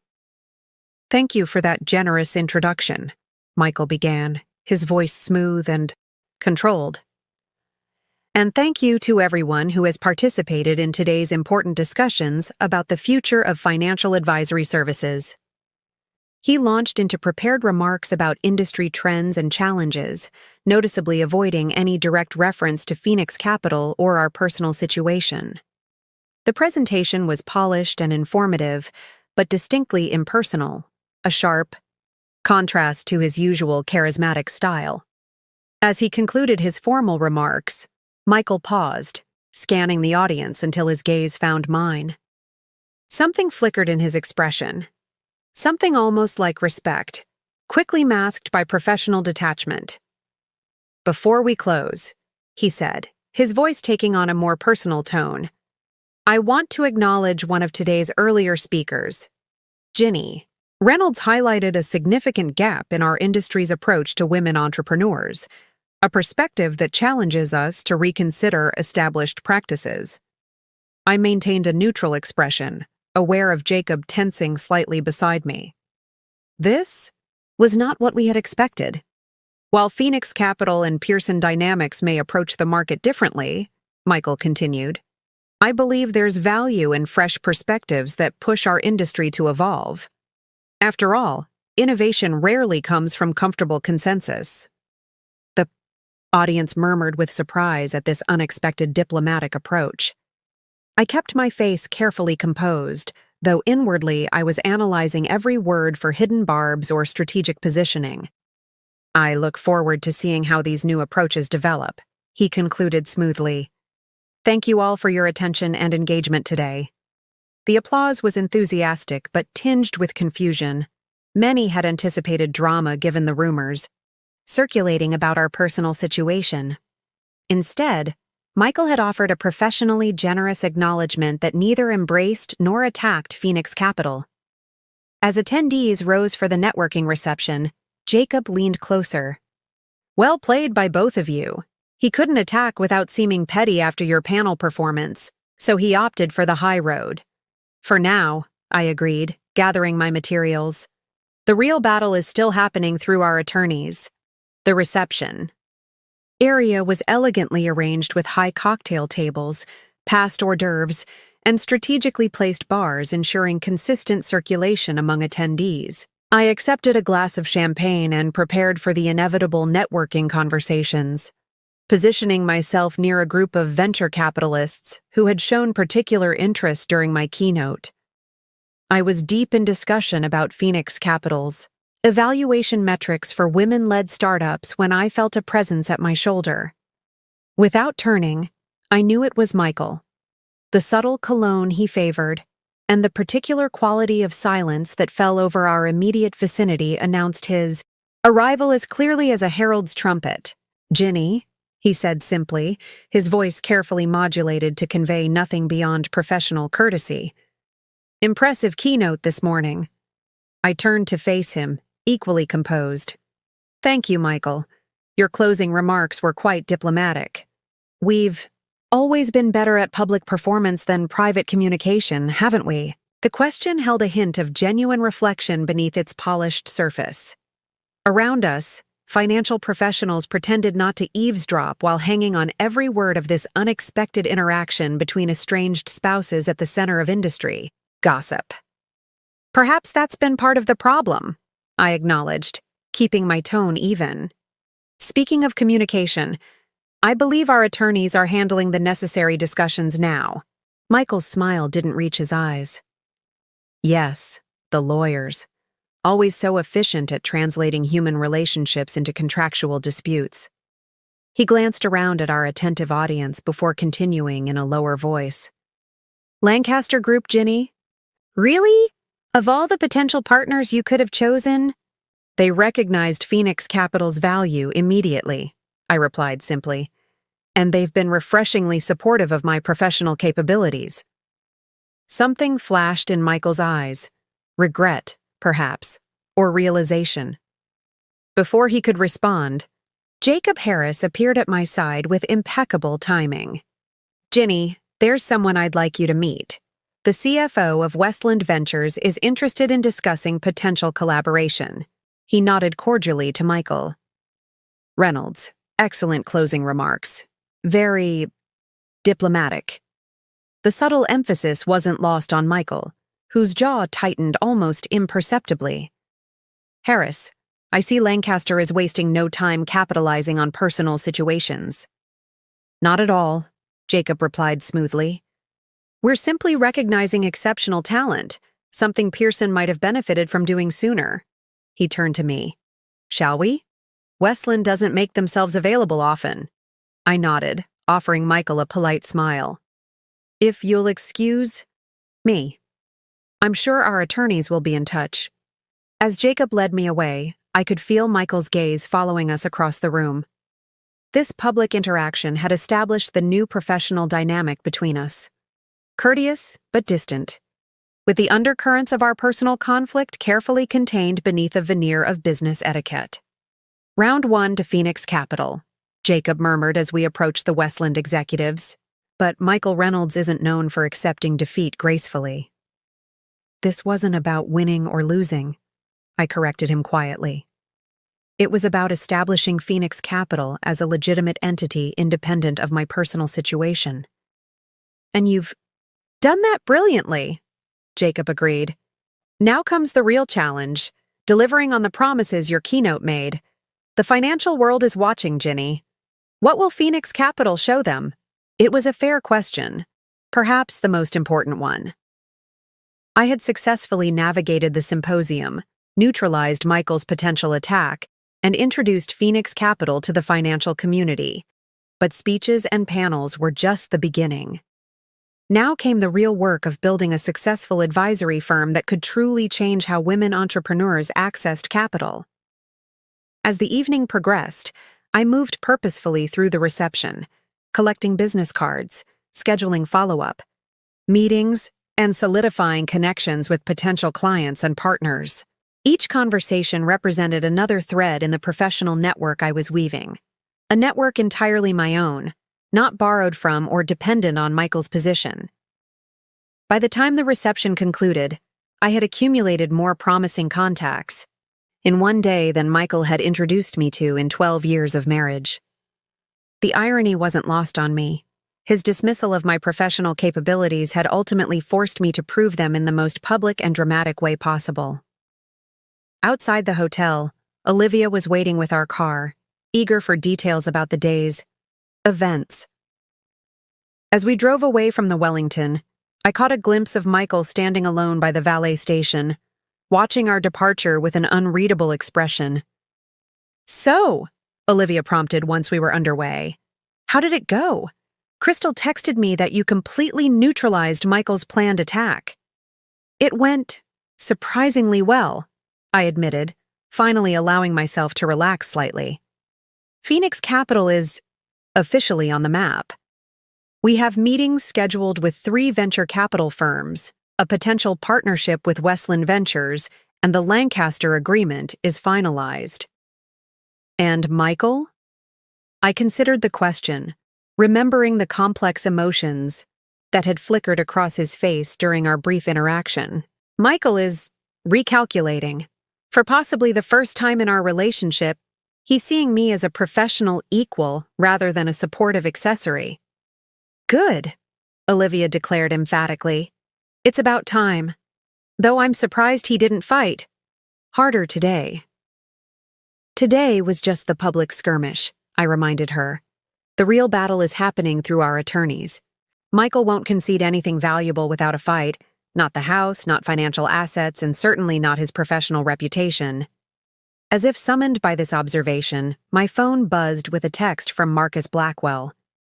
"Michael's counsel has requested emergency hearing to freeze Phoenix Capital assets pending full financial disclosure. Preparing counter-motion. Will call in morning with details." I showed the message to Olivia, who sighed in frustration.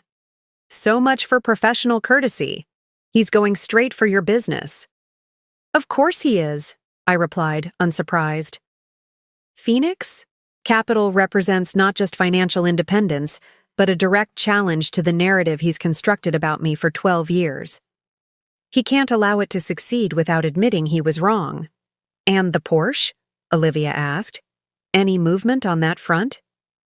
"His attorneys are demanding full compensation for unauthorized sale of valuable property," I quoted from the latest legal filing.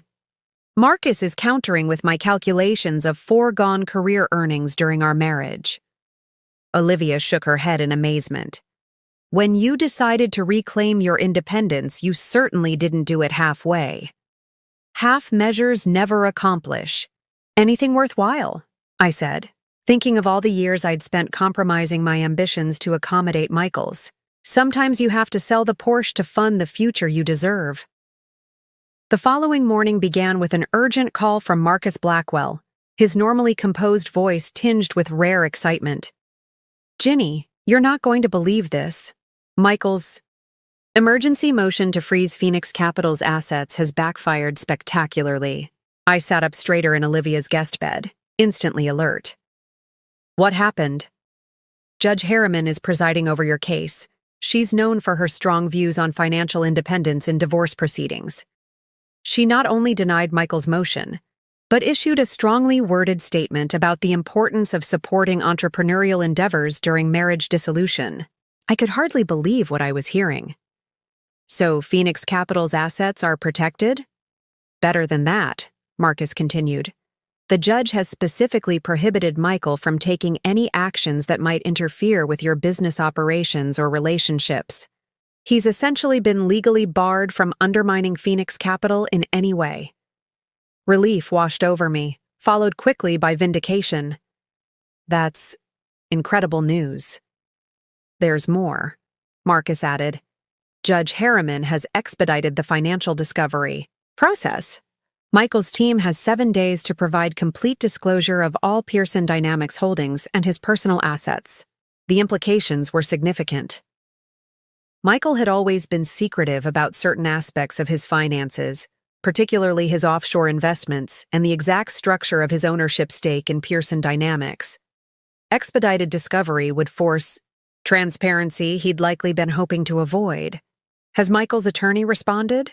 I asked, already imagining his reaction to this unexpected setback. "They've requested a private meeting with the judge, which was promptly denied. I believe they're scrambling to adjust their strategy." Marcus sounded satisfied, the way attorneys do when outmaneuvering aggressive opposition. "In the meantime, you should proceed with business development for Phoenix Capital as aggressively as possible. The temporary orders effectively create a protective bubble around your operations." After hanging up with Marcus, I immediately called Olivia to share the news, finding her already awake and working on Phoenix Capital's marketing materials. "The universe is delivering some well-deserved karma," she declared when I explained the judge's ruling. "And speaking of good news, you've received 17 emails overnight from symposium attendees seeking meetings. Your keynote definitely made an impression." The day unfolded in a whirlwind of business development activities. By noon, I had confirmed meetings with 5 potential clients, finalized the consulting agreement with Lancaster Group, and begun interviewing candidates for Phoenix Capital's first staff positions. The momentum was exhilarating after years of suppressing my professional ambitions. Around 2 o'clock, Crystal called with unexpected information. "I thought you should know. Michael has withdrawn as CEO from the Richardson Fund project." The Richardson Fund was a major philanthropic initiative focused on inner-city financial education, one that Pearson Dynamics had been spearheading for months. He's citing personal commitments that prevent him from giving the project adequate attention. This was surprising.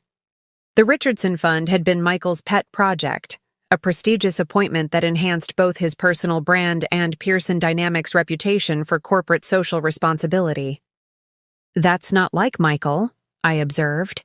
"He's never withdrawn from high-profile commitments, regardless of personal circumstances." "My sources at Pearson say he's been canceling other engagements too. Board meetings, client dinners, even the quarterly strategy retreat next week." Crystal's voice held the careful neutrality of someone delivering significant intelligence. "Apparently he's been closeted with his legal team and financial advisors almost constantly since the symposium." After we hung up, I pondered this information while reviewing applications for Phoenix Capital's analyst positions. Michael withdrawing from professional commitments was completely out of character. Throughout our marriage, he had prioritized work above everything, including our relationship. For him to suddenly reverse that pattern suggested something significant was happening behind the scenes. My phone buzzed with a text from an unknown number. Opening it, I was surprised to find a message from Troy, Olivia's brother, who had handled the Porsche sale. "Ginny? Thought you should know. Michael came by the dealership this morning asking detailed questions about the Porsche transaction. Very interested in the exact sale price and timing. Just a heads up. I forwarded the text to Marcus, who responded almost immediately. Interesting. He should have received that information through Discovery. Suggests he's investigating independently. Will notify Judge Harriman of potential harassment of third-party witnesses. The pieces were beginning to form a puzzling pattern.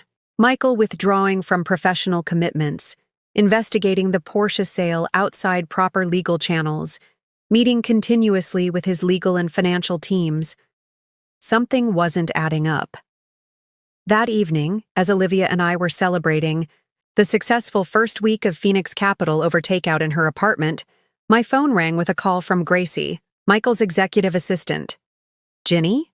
I'm sorry to call so late," she began, her voice hushed as if she were somewhere she might be overheard. "I don't know if this means anything, but Michael has been acting strangely since the symposium." "Strange how?" I asked, putting the call on speaker so Olivia could hear. "He's canceled all his appointments for the next 2 weeks. He's had the financial team pulling records going back years. And yesterday, he asked me to compile a complete list of every investment Pearson made based on your suggestions, client, events you attended, people you introduced him to, conversations where you provided insight." I exchanged a bewildered look with Olivia. "That's unexpected. Did he say why?" "No, but he seemed almost frantic. I've never seen him like this, not even during the financial crisis." After thanking Gracie for the information, I sat in contemplative silence, trying to make sense of Michael's behavior. "What do you think it means?" Olivia finally asked. "I'm not sure," I admitted. "But something has him rattled, something beyond our divorce or Phoenix Capital's launch." The mystery deepened the following day when Jacob Harris called with news from Lancaster Group's financial intelligence network. "Our analysts have picked up unusual trading patterns in Pearson Dynamics stock," he reported. "Several major shareholders have been quietly reducing their positions over the past 48 hours. Selling Pearson stock? Why?" This was alarming news. Pearson Dynamics had been a stable performer for years, rarely experiencing significant shareholder movement. "Unclear," Jacob replied. "But it coincides with rumors that Michael has been seeking emergency capital infusions for certain Pearson holdings. Nothing confirmed, but our market intelligence team is monitoring closely." I thanked Jacob for the information, then immediately called Marcus to share these developments. This adds context to his aggressive move to freeze Phoenix Capital's assets, Marcus observed thoughtfully. "If Pearson Dynamics is experiencing financial difficulties, Michael may be concerned about asset division in the divorce. The expedited discovery could expose vulnerabilities he's been concealing. Should we be concerned about the Porsche proceeds?" I asked, suddenly worried that Michael's financial issues might somehow threaten Phoenix Capital's funding. "No, those funds are protected by the judge's order, but this does suggest we should accelerate our timeline for financial disclosure from Michael's side. I'll file a motion this afternoon." The situation grew more intriguing when Crystal called later that day with what she described as confidential but reliable information about Pearson Dynamics. "The Nakamura deal was bigger than anyone realized," she explained. Apparently, Michael had leveraged significant company assets on the assumption it would close successfully. When Lancaster outbid them, it created a cascading liquidity problem that he's been hiding from the board. The timing suddenly clicked into place. Our anniversary dinner, I realized. He wasn't celebrating a successful closing. He was hiding from the fallout of a catastrophic failure. Exactly. And now with the divorce proceedings shining a spotlight on Pearson's finances, he can't keep it hidden much longer. I spent the next few hours reviewing everything I knew about Pearson Dynamics' financial structure, drawing on both my MBA education and the countless conversations I'd overheard during business dinners at our home. Michael had always been proud of his innovative approach to leveraging company assets for major acquisitions, an approach I had privately considered excessively risky during market volatility. Had the Nakamura failure exposed structural weaknesses in Pearson's financial foundation? It would explain Michael's frantic behavior, his withdrawal from public commitments, and his desperate attempt to freeze Phoenix Capital's assets before his own financial house of cards collapsed. The irony was almost too perfect. While Michael had dismissed my financial acumen for years, it might be my understanding of his business model that now gave me the upper hand in our divorce proceedings. I called Marcus again, sharing my analysis of Pearson's potential vulnerabilities. Based on what I knew about their leveraging strategies, "This is extremely valuable insight, Ginny," he said after I'd finished explaining. "If you're correct about the structural issues, the timing of our financial discovery couldn't be better. We'll be able to establish accurate valuation of Pearson dynamics before any potential market correction affects asset division. And Phoenix Capital? Completely insulated thanks to Judge Harriman's orders. In fact, if Pearson experiences significant difficulties, it could actually enhance Phoenix Capital's position in the market. Clients might seek alternatives to traditional investment approaches, exactly the niche you're developing." That evening, as I was finalizing Phoenix Capital's first official client proposal for a promising sustainable fashion startup led by two female entrepreneurs, my phone lit up with a call from a number I'd never expected to see again. Our home landline. For a moment, I hesitated, torn between curiosity and caution. After 5 rings, I finally answered. "Hello? Where are you?" Michael's voice sounded strange, tight with strain and something else I couldn't immediately identify. "I need to talk to you, not through lawyers, just us." "That's not appropriate at this stage of our proceedings," I replied carefully, mindful of Marcus's advice to avoid direct negotiations. "If you have something to discuss, it should go through proper channels."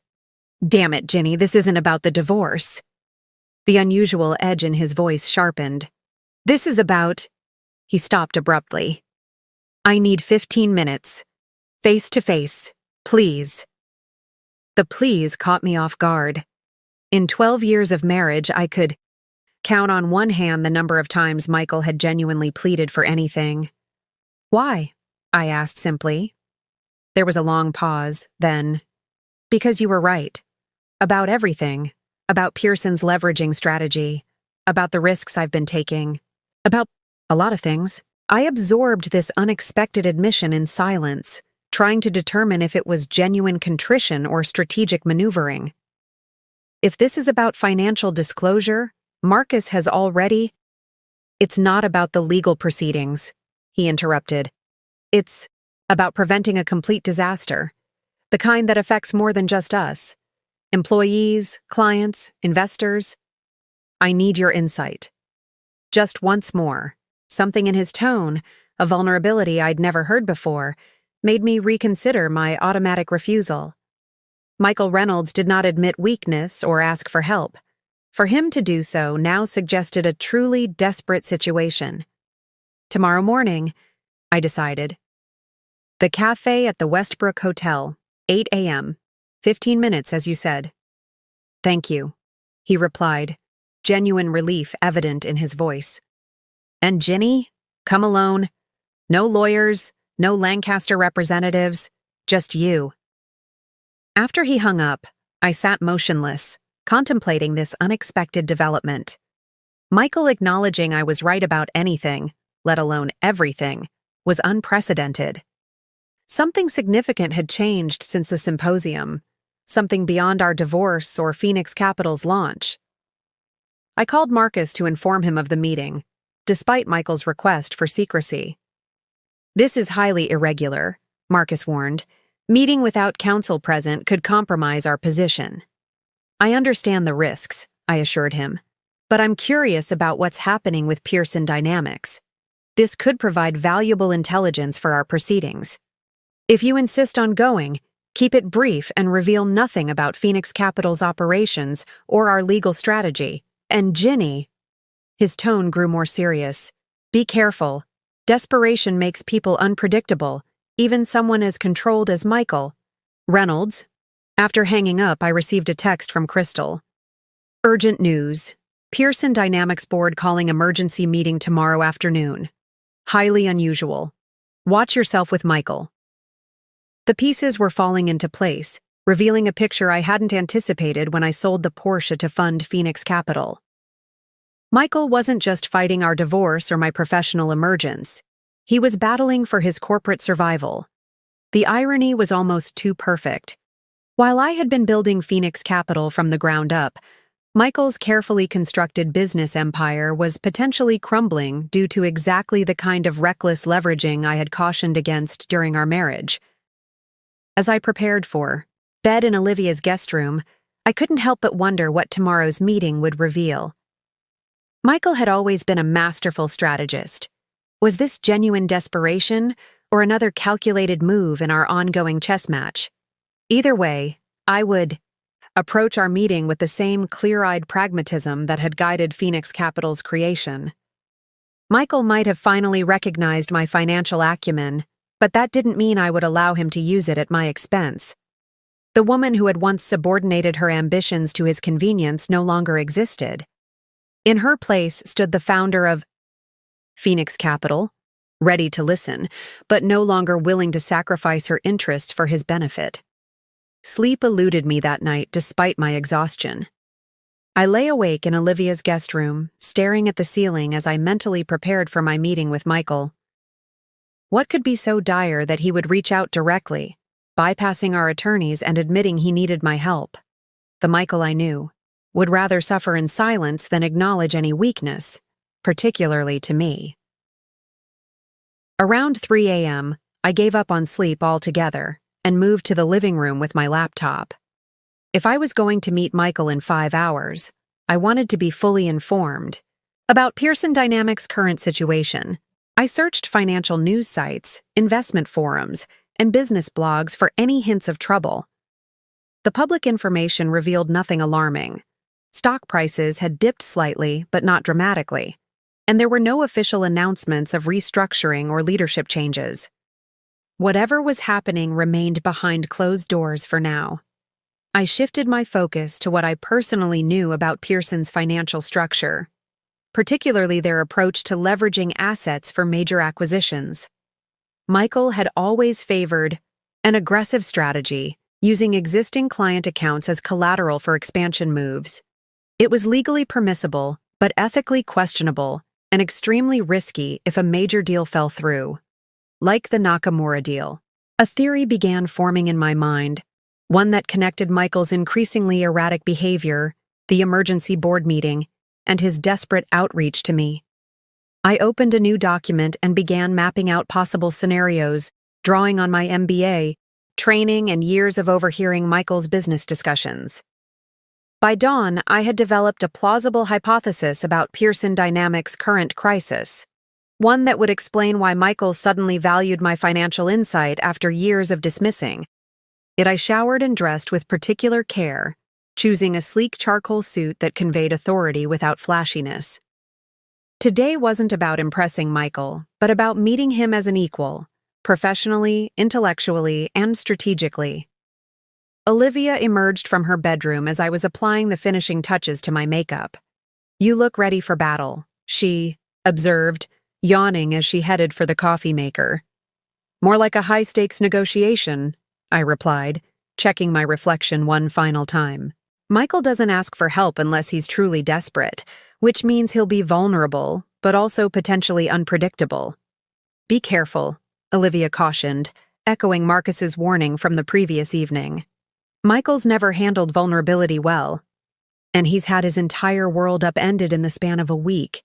His marriage, his car, his company. "I'll be careful," I promised, gathering my portfolio and phone. "This isn't about rekindling anything. It's about understanding what's happening with Pearson Dynamics before it potentially impacts our divorce proceedings." "And if he's genuinely in trouble?" Olivia asked, studying me over the rim of her coffee mug. "What then?" I paused at the door, considering the question seriously. "Then I'll listen and decide based on the facts, not emotions or history." The Westbrook Hotel was a discreet establishment favored by business executives for confidential meetings, neutral, territory where Michael and I were unlikely to encounter mutual acquaintances. I arrived 15 minutes early, choosing a corner table in the cafe that offered privacy without isolation. At precisely 8 a.m., Michael walked in. The change in him since the symposium was subtle, but noticeable to someone who had studied his expressions for 12 years. Dark circles shadowed his eyes, and his normally impeccable suit showed signs of hasty preparation. He scanned the cafe, his gaze settling on me with an emotion I couldn't quite identify. Relief, perhaps, or resignation. "Thank you for coming," he said as he took the seat across from me. His voice held none of its usual commanding confidence. 15 minutes, I reminded him, placing my phone on the table with its timer visible. "That's what we agreed to."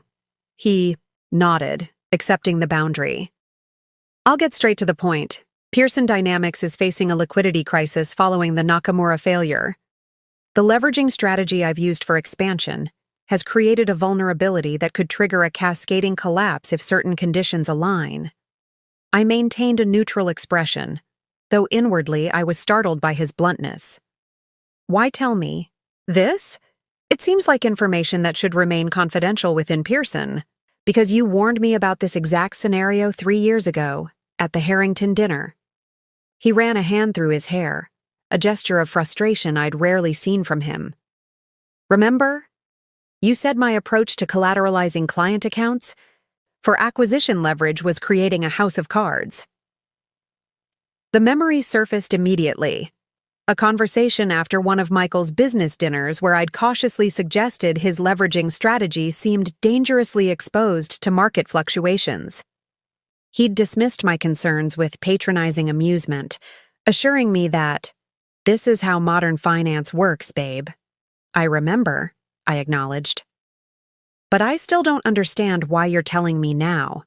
Our attorneys handle disclosure of financial matters relevant to our divorce?" Michael leaned forward, his expression intense. "This isn't about the divorce, Ginny. It's about preventing a market event that could hurt thousands of people. Pearson employees, clients, investors. The board is meeting this afternoon to discuss emergency measures, including a potential sale, to stabilize the company." "And what does this have to do with me?" I asked, though I was beginning to see where this was headed. "I need your analysis," he admitted, the words clearly difficult for him. "Your understanding of our leveraging structure and its vulnerabilities. Your perspective on which stabilization approach would be most effective." He hesitated, then added what must have been enormously painful for him to acknowledge. "You were right all along about the risks. Now I need your insight to mitigate them." For a moment I sat in silence, absorbing the magnitude of this reversal. After years of dismissing my financial acumen, Michael was now seeking it desperately. The vindication was profound, but so was the complexity of the situation he described. "What you're asking for is consulting work," I said finally, my tone deliberately professional. "Financial advisory services of exactly the kind Phoenix Capital provides." His expression tightened at the mention of my firm, but he nodded reluctantly. "Yes. And you understand that any consultation would need to be properly documented with appropriate confidentiality agreements and compensation?" "Ginny, there's always time for proper business procedures, Michael," I interrupted firmly. "Especially in crisis situations. That's another thing I tried to tell you over the years." He exhaled sharply, frustration warring with desperation. "Fine, whatever documentation you need, but it has to happen quickly. The board meets at 2. I checked the timer on my phone. 3 minutes remaining in our agreed 15. I'll need complete access to Pearson's current financial structure, the specific leveraging arrangements for the Nakamura deal, and the board's proposed stabilization options." I spoke briskly, establishing professional parameters. "I'll also need written acknowledgement that this consultation doesn't constitute any waiver of rights or positions in our ongoing divorce proceedings." Michael nodded, relief washing over his features. "Agreed to all conditions. I can have the documents delivered to you within the hour." "Have them sent to Phoenix Capital's office," I directed, providing the address. I'll review them there and provide my analysis by noon. As I stood to leave, Michael remained seated, looking up at me with an expression I'd never seen before, a mixture of regret and something that might almost have been respect. "Ginny," he said softly, "I should have listened to you years ago. About the leveraging strategy, about your career, about a lot of things." The admission hung in the air between us, unexpected and strangely weightless after years of accumulated resentment. I considered several responses, ultimately settling on the simplest truth. Yes, you should have. I left the cafe with my head high, emotions churning beneath my composed exterior. The meeting had confirmed my suspicions about Pearson Dynamics, vulnerabilities while revealing something equally significant: Michael's recognition, however belated, of my financial expertise. Outside the hotel, I called Marcus immediately, explaining the situation and Michael's request for consultation. "This is highly unusual," Marcus observed, professional caution evident in his tone, "but potentially advantageous if properly documented. I'll have contracts drafted immediately, consultation agreement, confidentiality provisions, and explicit protection of your divorce position." "Thank you. I'll need them before I begin reviewing Pearson's financial data." "Ginny," Marcus's voice grew more serious, "are you certain you want to help him? From a purely strategic perspective, allowing Pearson Dynamics to experience this crisis without your intervention might strengthen our position in the divorce proceedings." It was a fair question, one I had asked myself repeatedly since Michael's call the previous evening. Would it be more advantageous to let his company suffer the consequences of the very arrogance I was now escaping? "I'm not doing this for Michael," I explained after a thoughtful pause. "I'm doing it for the employees and clients who would be affected by a Pearson collapse. And frankly, I'm doing it for Phoenix Capital. Successfully consulting on a crisis of this magnitude would establish my firm's credentials more effectively than any marketing campaign." Marcus chuckled appreciatively, turning adversity into opportunity. "Well played." I arrived at Phoenix Capital's office to find Olivia already there, concern etched on her face. "What happened with Michael? You've been unusually quiet since the meeting." I briefed her on the situation with Pearson Dynamics and my agreement to provide crisis consultation, watching her expression shift from worry to amazement. "Let me get this straight," she said when I finished. "Michael, the man who's been dismissing your financial insights for 12 years, is now desperately seeking them to save his company? Ironic, isn't it?" I acknowledged, settling behind my desk to prepare for the impending document delivery. The ultimate vindication would be saving Pearson from the very crisis I warned him about. "Assuming you want to save it," Olivia noted, pointedly. "You're under no obligation to rescue Michael from his own bad decisions." I considered her words carefully. The truth was more complicated than simple revenge or vindication. Despite everything, I didn't wish to see a company employing hundreds of people collapse due to leadership mistakes. And professionally, successfully, advising on Pearson's crisis would establish Phoenix Capital as a serious player in the financial advisory space. "This isn't about saving Michael," I explained.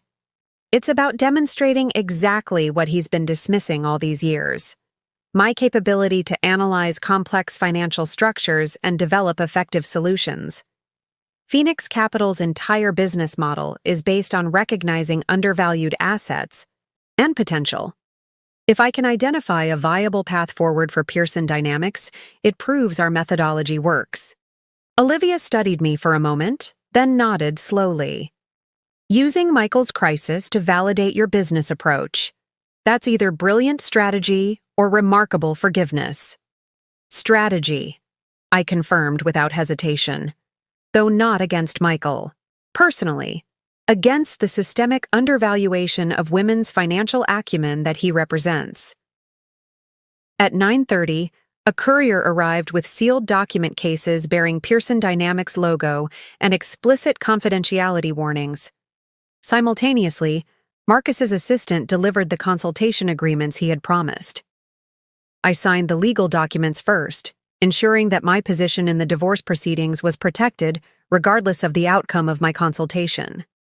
Then, with Olivia handling incoming calls and visitors to maintain my focus, I opened the Pearson documents and began my analysis. What I found confirmed my worst suspicions about Michael's leveraging strategy. The Nakamura deal had been positioned as the cornerstone of an ambitious expansion plan, with multiple client accounts and company assets collateralized against its successful completion. When Lancaster Group outbid Pearson, the entire structure became precarious, creating potential cascade effects that could trigger covenant violations across multiple financing arrangements. The board's proposed solutions, primarily seeking emergency, capital infusion from outside investors, or selling controlling interest to a larger firm, address the symptoms but not the fundamental structural issue. They were short-term patches for a system that required comprehensive redesign. For 2 hours, I immersed myself in Pearson's financial architecture, mapping vulnerabilities and potential stabilization approaches. The solution that gradually emerged wasn't what Michael or the board would want to hear, but it was the only one that addressed the core problem rather than its manifestations. At 11:45, I called Michael directly. "I've reviewed the documents," I informed him without preamble. "The situation is as serious as you indicated, but the board's proposed solutions are inadequate. They treat symptoms while ignoring the disease. What do you recommend?" His voice was tense but attentive in a way it had never been when I'd offered financial observations during our marriage. "A complete restructuring of Pearson's leveraging approach, beginning with the immediate unwinding of cross-collateralized positions that create cascade risk. It will require selling certain non-core assets and temporarily reducing shareholder returns, but it addresses the structural vulnerability rather than simply postponing collapse." There was a long silence on the line. "The board won't like it," he finally said, "especially the dividend reduction." "No doubt," I agreed. "But they'll like bankruptcy even less.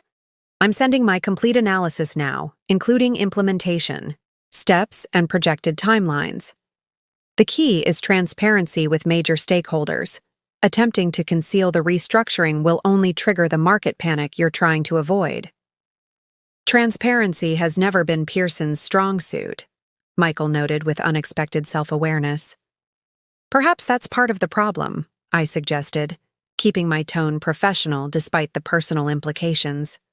"Stability built on obfuscation is inherently fragile." As we concluded the call, Michael cleared his throat awkwardly. "Ginny, thank you for doing this despite everything. Phoenix Capital is fortunate to have you as its founder." The acknowledgement, so long withheld during our marriage, landed with surprising weight. "It's what we do," I replied simply. "Identify undervalued assets and unlock their potential." After sending my analysis to Michael, I sat alone in my office, a strange mix of emotions washing over me. Professional satisfaction at having successfully analyzed a complex financial crisis. Vindication that Michael had finally recognized capabilities he'd dismissed for years, and an unexpected sense of closure regarding our marriage. In helping Pearson Dynamics navigate its crisis, I had demonstrated more conclusively than any argument could have that Michael had been wrong to dismiss my financial acumen. The very expertise he had discouraged me from developing had now become his company's potential salvation. The Porsche sale that had initially seemed like an act of rebellion had set in motion a chain of events leading to this moment of perfect clarity. By funding Phoenix Capital, it had created the very entity through which I could now demonstrate my value to the financial world, including to the man who had failed to see it for 12 years. I spent the remainder of the afternoon handling Phoenix Capital's growing client inquiries, deliberately focusing on business development, rather than wondering about Pearson Dynamics' board meeting. Whatever decision they made regarding my recommendations was now in Michael's hands. My responsibility had ended with delivering the analysis. At precisely 5:30 p.m., my phone rang with Michael's number. The board approved your restructuring plan, he announced without preamble. It wasn't unanimous, but the majority recognized it as the only viable long-term solution. That's encouraging, I replied, maintaining professional detachment despite my curiosity. Will you be leading the implementation? There was a pause before Michael answered. No. The board has requested that I step down as CEO during the restructuring process. They feel new leadership would better facilitate the transparency requirements you outlined. The news was surprising but not entirely unexpected. Michael's leadership style had always emphasized achievement over process, results over methodology. A restructuring that required systematic unwinding of complex leveraging arrangements would demand patience and attention to detail that weren't his natural strengths. I see, I said carefully. And their choice for interim leadership? That's actually why I'm calling. Michael's voice took on an odd quality, hesitant yet determined. The board has authorized me to approach you with an offer. They want Phoenix Capital to oversee the restructuring process, with you personally serving as special advisor to the interim CEO. I nearly dropped the phone in shock. Me? The board wants me? Your analysis impressed them, particularly the way you identified structural vulnerabilities that our own financial team had overlooked. They believe your outsider perspective combined with your understanding of Pearson's operations makes you uniquely qualified. The irony was almost too perfect. After years of dismissing my financial insights, Michael's board now saw them as the company's potential salvation. And you? I asked, genuinely curious about his position. Do you support this proposal? Another pause, longer this time. Yes, he finally admitted. Your analysis was exceptional. You saw connections and risks that I missed, despite having all the same information at my disposal. Pearson Dynamics needs exactly the kind of clear-eyed evaluation Phoenix Capital specializes in. The acknowledgement, so long withheld during our marriage, should have felt triumphant. Instead, it left me with a complicated mixture of vindication and sadness for what might have been if Michael had recognized my capabilities years earlier.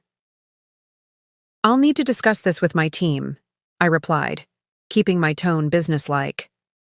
The engagement would need to be structured to avoid any conflicts of interest, particularly given our ongoing divorce proceedings. Of course, Michael agreed quickly. The board is prepared to offer very favorable terms. They understand the unusual circumstances. After we ended the call, I sat in stunned silence, contemplating this unexpected development. Phoenix Capital had gone from concept to being courted by a major financial firm in just over a week. My professional judgment, so long dismissed by Michael, was now being sought at the highest levels of his company. I called Marcus immediately to discuss the legal implications of accepting such an engagement during divorce proceedings. It's unusual, but not unprecedented, he advised after careful consideration. We would need extremely clear boundaries between the consulting relationship and divorce negotiations. No discussions of personal matters during business meetings, complete separation of compensation from marital asset considerations, and detailed documentation of all services provided. And strategically, I pressed. Does this help or hurt our position? Potentially helps, Marcus replied thoughtfully. It establishes your professional value in concrete terms that would be difficult for Michael's counsel to dispute. It also demonstrates good faith on your part, a willingness to contribute constructively despite personal differences. Next, I called Jacob Harris at Lancaster Group to ensure our consulting agreement wouldn't be compromised by working with Pearson Dynamics. Actually, this could be advantageous for all parties, Jacob suggested after I explained the situation. Lancaster's interest in Nakamura wasn't to damage Pearson, merely to secure a valuable acquisition. A stable Pearson Dynamics benefits the entire financial ecosystem, including Lancaster. By the time Olivia arrived with dinner, we'd taken to working late at the Phoenix Capital office. I had gathered enough legal and strategic input to make an informed decision. They want you to save the company, she marveled, shaking her head as she unpacked containers of Thai food. The ultimate vindication. It's not about vindication, I corrected, though part of me acknowledged the satisfaction of the reversal. It's a significant opportunity for Phoenix Capital to demonstrate our capabilities on a large scale.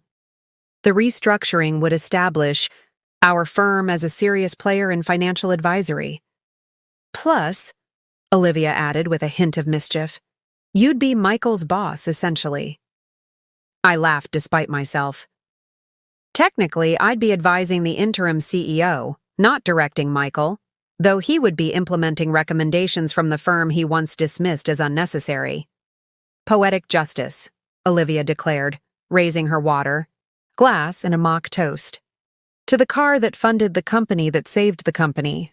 The following morning, I scheduled a formal meeting with Pearson Dynamics Board to discuss the potential advisory relationship. The session would take place at Phoenix Capital's office, a deliberate choice that established the power dynamic from the outset.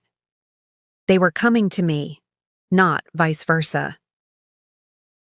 I arrived early to prepare, reviewing the consultation proposal Marcus had drafted overnight. The terms were appropriately professional, with clear boundaries between business engagement and personal matters. Phoenix Capital would oversee Pearson's restructuring for a substantial fee, plus performance incentives tied to successful implementation milestones. At precisely 10 a.m., the Pearson contingent arrived, 3 board members, their legal counsel, and Michael, looking uncomfortable in the unfamiliar role of deposed CEO. I greeted them with professional courtesy, showing no sign of the complex emotions swirling beneath my composed exterior. Thank you for coming, I began once everyone was seated in Phoenix Capital's modest conference room. I understand the board is interested in engaging our firm to oversee Pearson Dynamics' restructuring process. That's correct, Mrs. Reynolds, the board chairman replied formally. Your analysis of our current situation was remarkably insightful. We believe Phoenix Capital's fresh perspective could be invaluable during this transition period. Ms. Reynolds, I corrected gently but firmly, or Ginny professionally, and while I appreciate the board's confidence, I want to ensure everyone understands that this would be a business engagement only, completely separate from personal matters. My gaze shifted briefly to Michael, who nodded almost imperceptibly, acknowledging the boundary. Of course, the chairman agreed. Our interest is solely in your financial expertise. The personal situation between you and Michael is irrelevant to this discussion. For the next hour, we negotiated the specifics of the advisory relationship: scope, duration, compensation, and reporting structure. Throughout the discussion, Michael remained uncharacteristically quiet, speaking only when directly addressed, about operational details. There's one additional condition, I stated as the meeting neared its conclusion. Complete transparency regarding Pearson's financial position, both internally with employees and externally with major stakeholders. Phoenix Capital won't be associated with any attempt to obscure or minimize the restructuring challenges. The board members exchanged glances, clearly uncomfortable with this requirement. Transparency had never been Pearson's strong suit, as Michael himself had acknowledged. Full transparency could trigger market reactions that worsen our position, one board member objected. Partial transparency has already created this crisis, I countered firmly. The market can handle difficult truths presented with clear remediation plans. What it cannot tolerate is discovering those truths accidentally, which inevitably happens when companies attempt to conceal structural problems. To my surprise, Michael spoke up in support of my position. Ginny's right. Our traditional approach of managing information tightly has contributed to the current situation. If we're committed to meaningful restructuring, transparency must be part of that process. The board chairman sighed, reluctantly conceding the point. Very well. Full transparency will be part of the engagement parameters. As the meeting concluded, with handshakes and promises of formal documentation, Michael lingered behind while the other Pearson representatives departed. May I have a moment? he asked, his tone carefully neutral. I glanced at my watch, establishing a subtle time boundary. Briefly, I have another meeting in 15 minutes. Once we were alone in the conference room, Michael seemed suddenly at a loss for words, a rare occurrence for someone usually so verbally confident. I want to apologize, he finally said, the words clearly difficult for him, not just for the anniversary dinner, but for years of not seeing what was right in front of me. I waited silently, neither accepting nor rejecting his apology.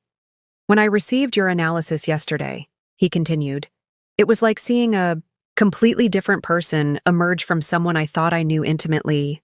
The clarity, the precision, the strategic foresight. It was exceptional, Ginny. And it made me realize how much I've missed by dismissing your perspective all these years.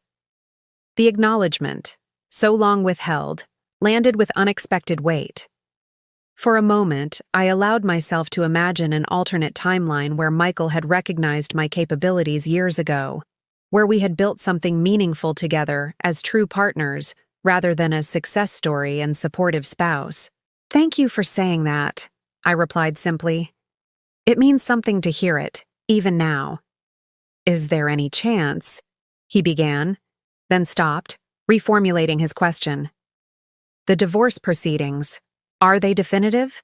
The question hung in the air between us, heavy with unspoken history and possibilities.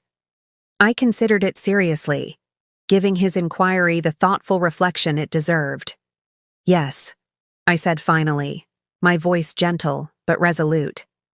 Some bridges can't be rebuilt once they're burned, Michael.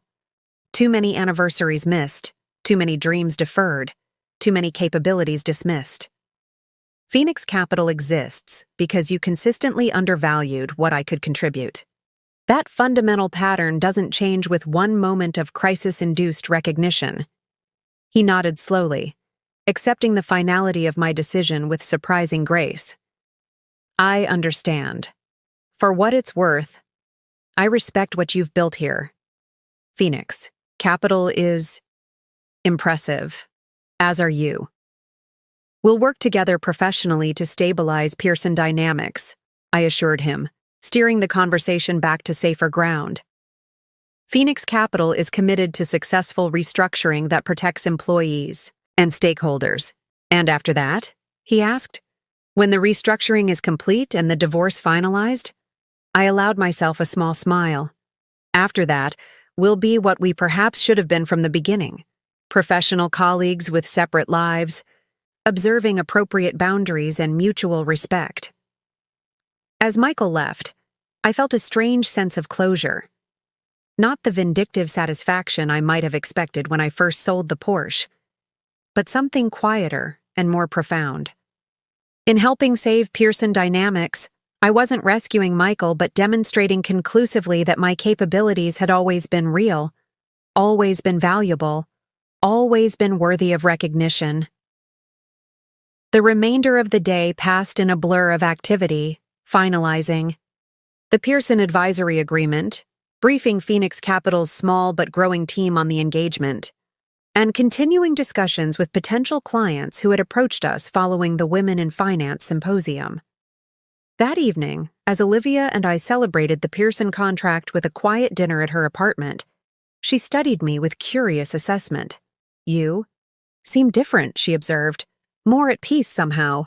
I expected you to be gloating about Michael having to come to you for help, but instead you seem almost compassionate.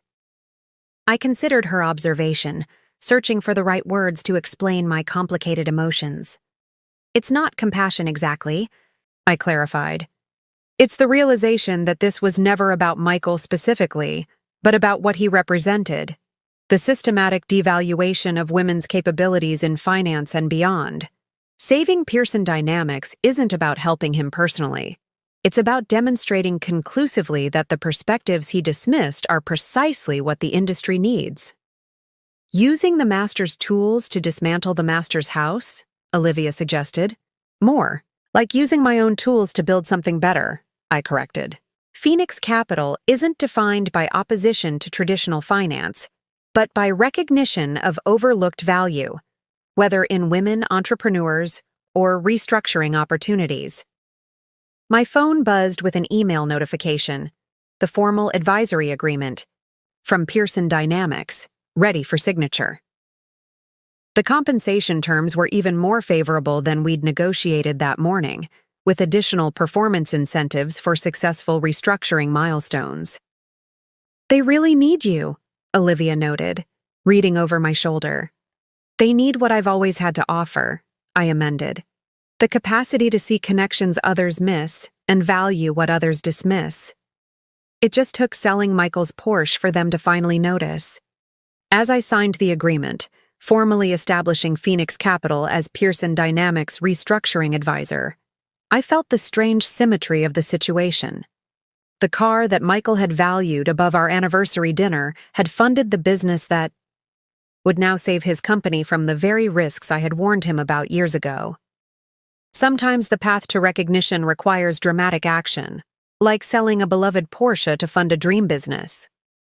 And sometimes that dream business becomes exactly what's needed to solve problems created by those who dismissed it as unnecessary in the first place.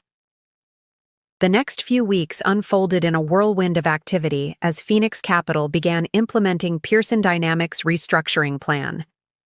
I assembled a small but highly effective team, bringing on 2 experienced financial analysts and a restructuring specialist to manage the day-to-day aspects of the engagement while I focused on strategic direction and stakeholder communication. Michael, despite his official removal as CEO, remained involved as a board member and institutional knowledge resource. Our interactions maintained strict professional boundaries, focused exclusively on business matters with no reference to our personal history or ongoing divorce proceedings. 3 weeks into the restructuring process, we scheduled a comprehensive presentation for Pearson's major investors and stakeholders, the transparency initiative I had insisted upon as a condition of our engagement. The event would take place at Pearson headquarters, with joint presentations from Phoenix Capital and Pearson's interim leadership team. The morning of the presentation, I arrived early to review the final slides and coordinate with Pearson's communications department. As I walked through the familiar marble lobby, a space I had visited countless times as Michael's wife but never as a professional advisor, I experienced a strange sense of déjà vu, mixed with profound difference. Same building, same people greeting me, but an entirely transformed context. "Ms. Reynolds," the receptionist welcomed me with newfound respect. "The team is gathered in the executive conference room. Mr. Reynolds asked if you could join them for a pre-briefing before the stakeholders arrive." I took the executive elevator to the top floor, mentally reviewing key points from our presentation.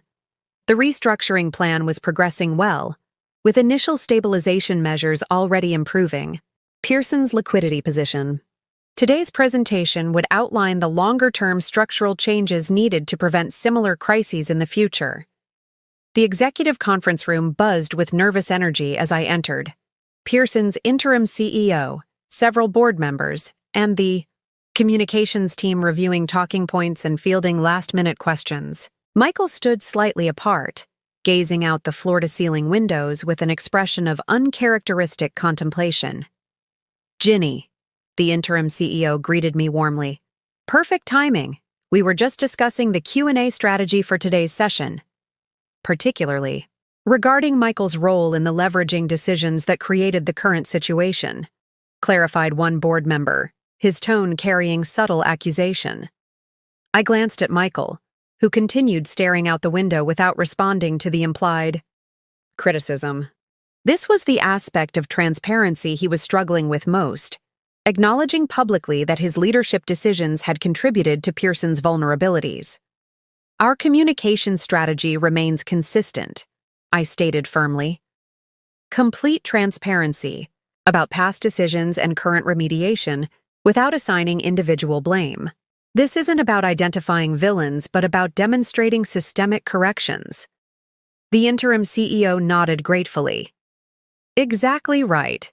This presentation needs to focus on solutions, not scapegoating." As the team dispersed to complete final preparations, Michael approached me, his expression unreadable. "A moment?" he requested quietly. I checked my watch. "Briefly, the stakeholders will be arriving in 30 minutes.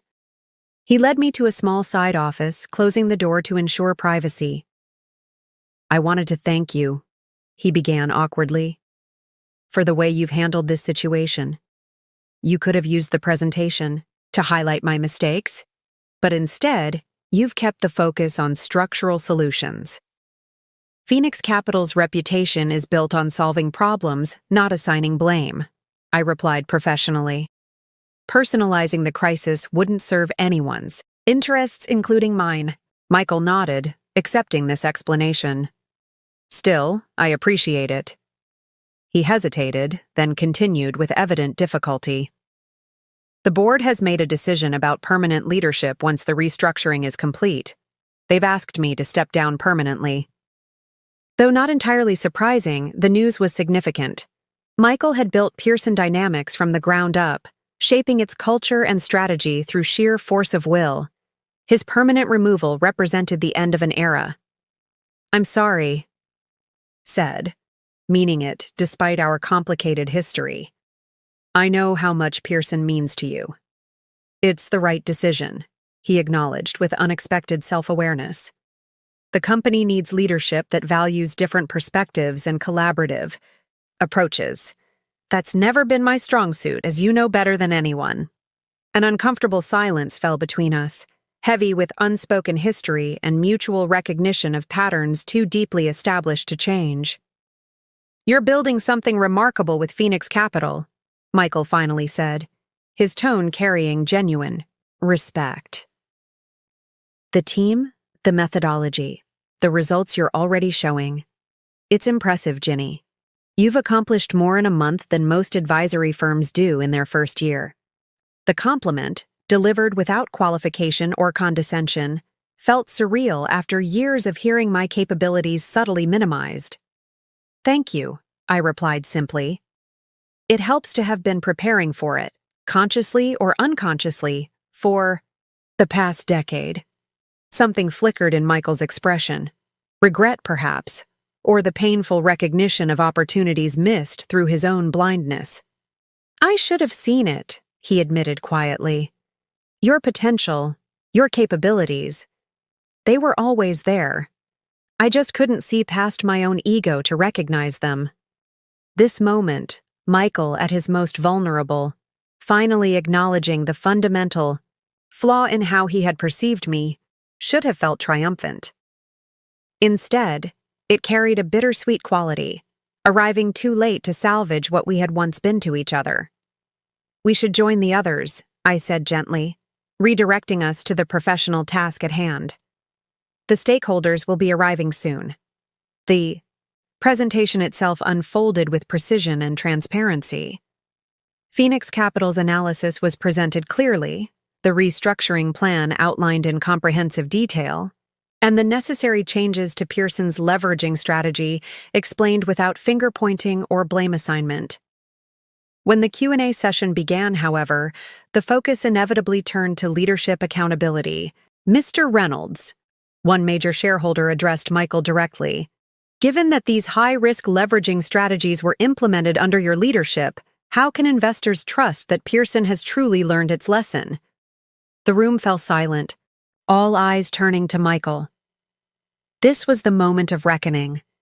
How would he respond to this direct challenge to his leadership decisions?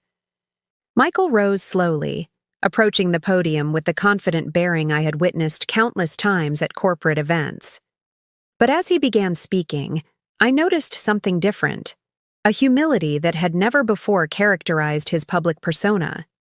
"That's a fair question," he acknowledged, making direct eye contact with the shareholder. "The leveraging strategies that created our current vulnerability were implemented under my direction, against the advice of several colleagues who correctly identified the inherent risks." A murmur rippled through the audience at this unexpected admission. "One of those voices belonged to Ginny Reynolds," Michael continued, gesturing toward me. 3 years ago, she specifically cautioned against the cross-collateralization approach we used for acquisitions like Nakamura. I dismissed her concerns, a mistake that nearly cost this company its future. The revelation hung in the air, creating a moment of perfect clarity for everyone present. Michael Reynolds, legendary for his unwavering confidence, was publicly acknowledging a fundamental misjudgment. This is why the board's decision to bring in Phoenix Capital as restructuring advisor is so critical, he concluded. It represents not just financial expertise, but a willingness to value perspectives that challenge conventional thinking, something my leadership often failed to do. As Michael returned to his seat, I caught his eye briefly, acknowledging the significance of what he had just done. In that public admission, he had reached the peak moment of his character arc, recognizing and taking responsibility for the fundamental flaw that had defined both his leadership style and our marriage. The remainder of the Q&A session proceeded smoothly, with investors expressing cautious support for the restructuring plan and Phoenix Capital's oversight role. By the time the presentation concluded, Pearson Dynamics stock had stabilized, indicating the market's tentative approval of our transparency initiative. As the stakeholders filed out, Michael approached me one final time. "Dinner tonight?" he asked quietly. "To discuss next steps for the restructuring?" I shook my head gently but firmly. "I think we've covered everything necessary in the presentation. My team will follow up with implementation timelines tomorrow." "Of course," he accepted, disappointment flickering briefly across his features. "Professional boundaries." "Professional boundaries," I confirmed. "Phoenix Capital will continue supporting Pearson's restructuring as outlined in our agreement, but personal entanglements would only complicate the process." As I gathered my materials to leave, Michael asked one final question. "The Porsche, was it worth it? Using it to fund Phoenix Capital?"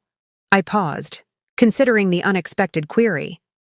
"The Porsche was just a car, Michael. What it funded was infinitely more valuable, not just a business, but the recognition of what I'm capable of building." He nodded slowly, accepting this truth. "For what it's worth, I'd make the same trade now. The car for what you've created? No contest." As I walked away from Pearson headquarters that afternoon, I realized Michael had reached the zenith of his character development, acknowledging both his mistakes and my value with a clarity he had never shown during our marriage. It was, in many ways, the peak moment of our antagonist, recognizing too late the treasure he had failed to appreciate until it was irrevocably beyond his reach.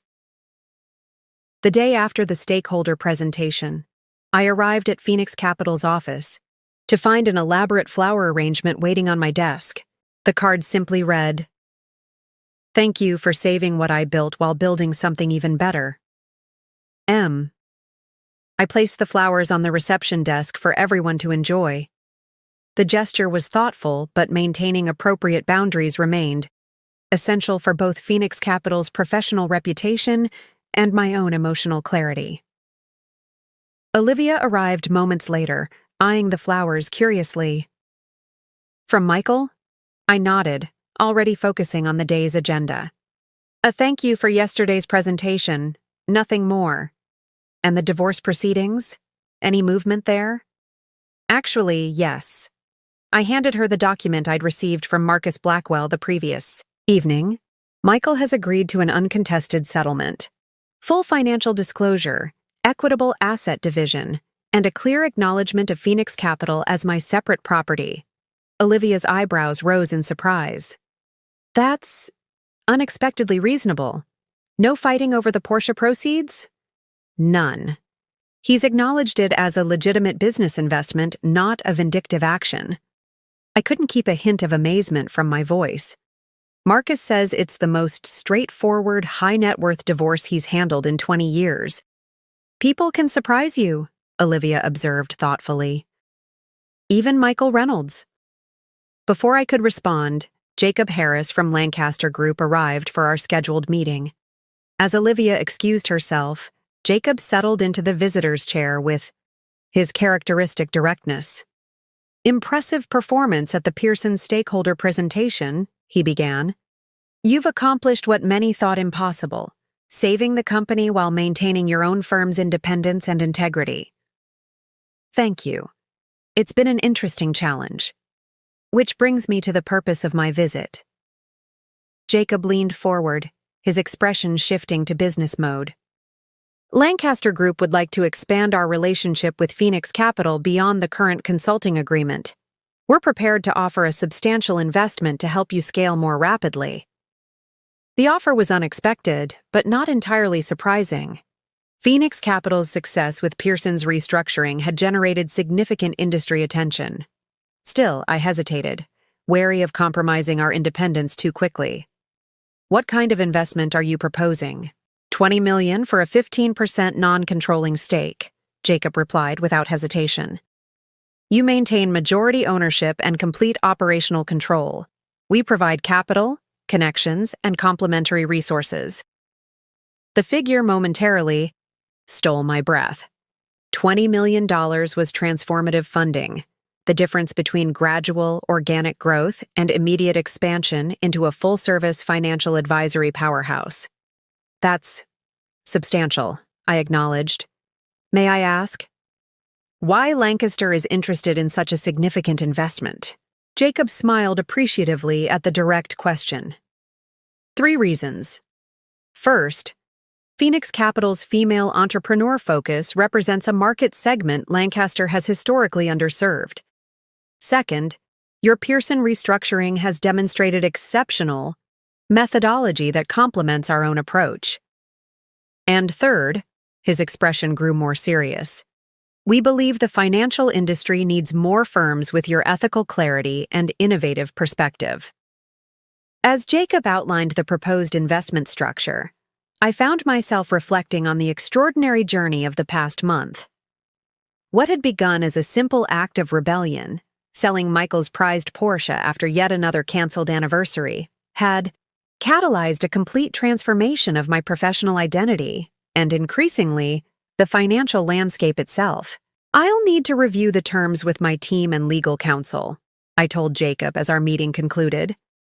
But I'm cautiously optimistic about the potential partnership. After he departed, I sat alone in my office, contemplating this latest development. $20 million.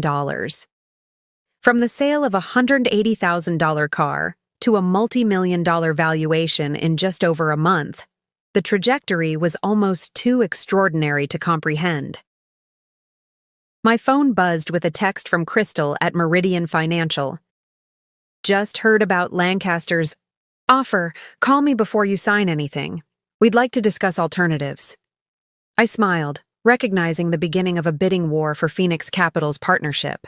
How quickly things had changed since that lonely anniversary dinner just weeks ago.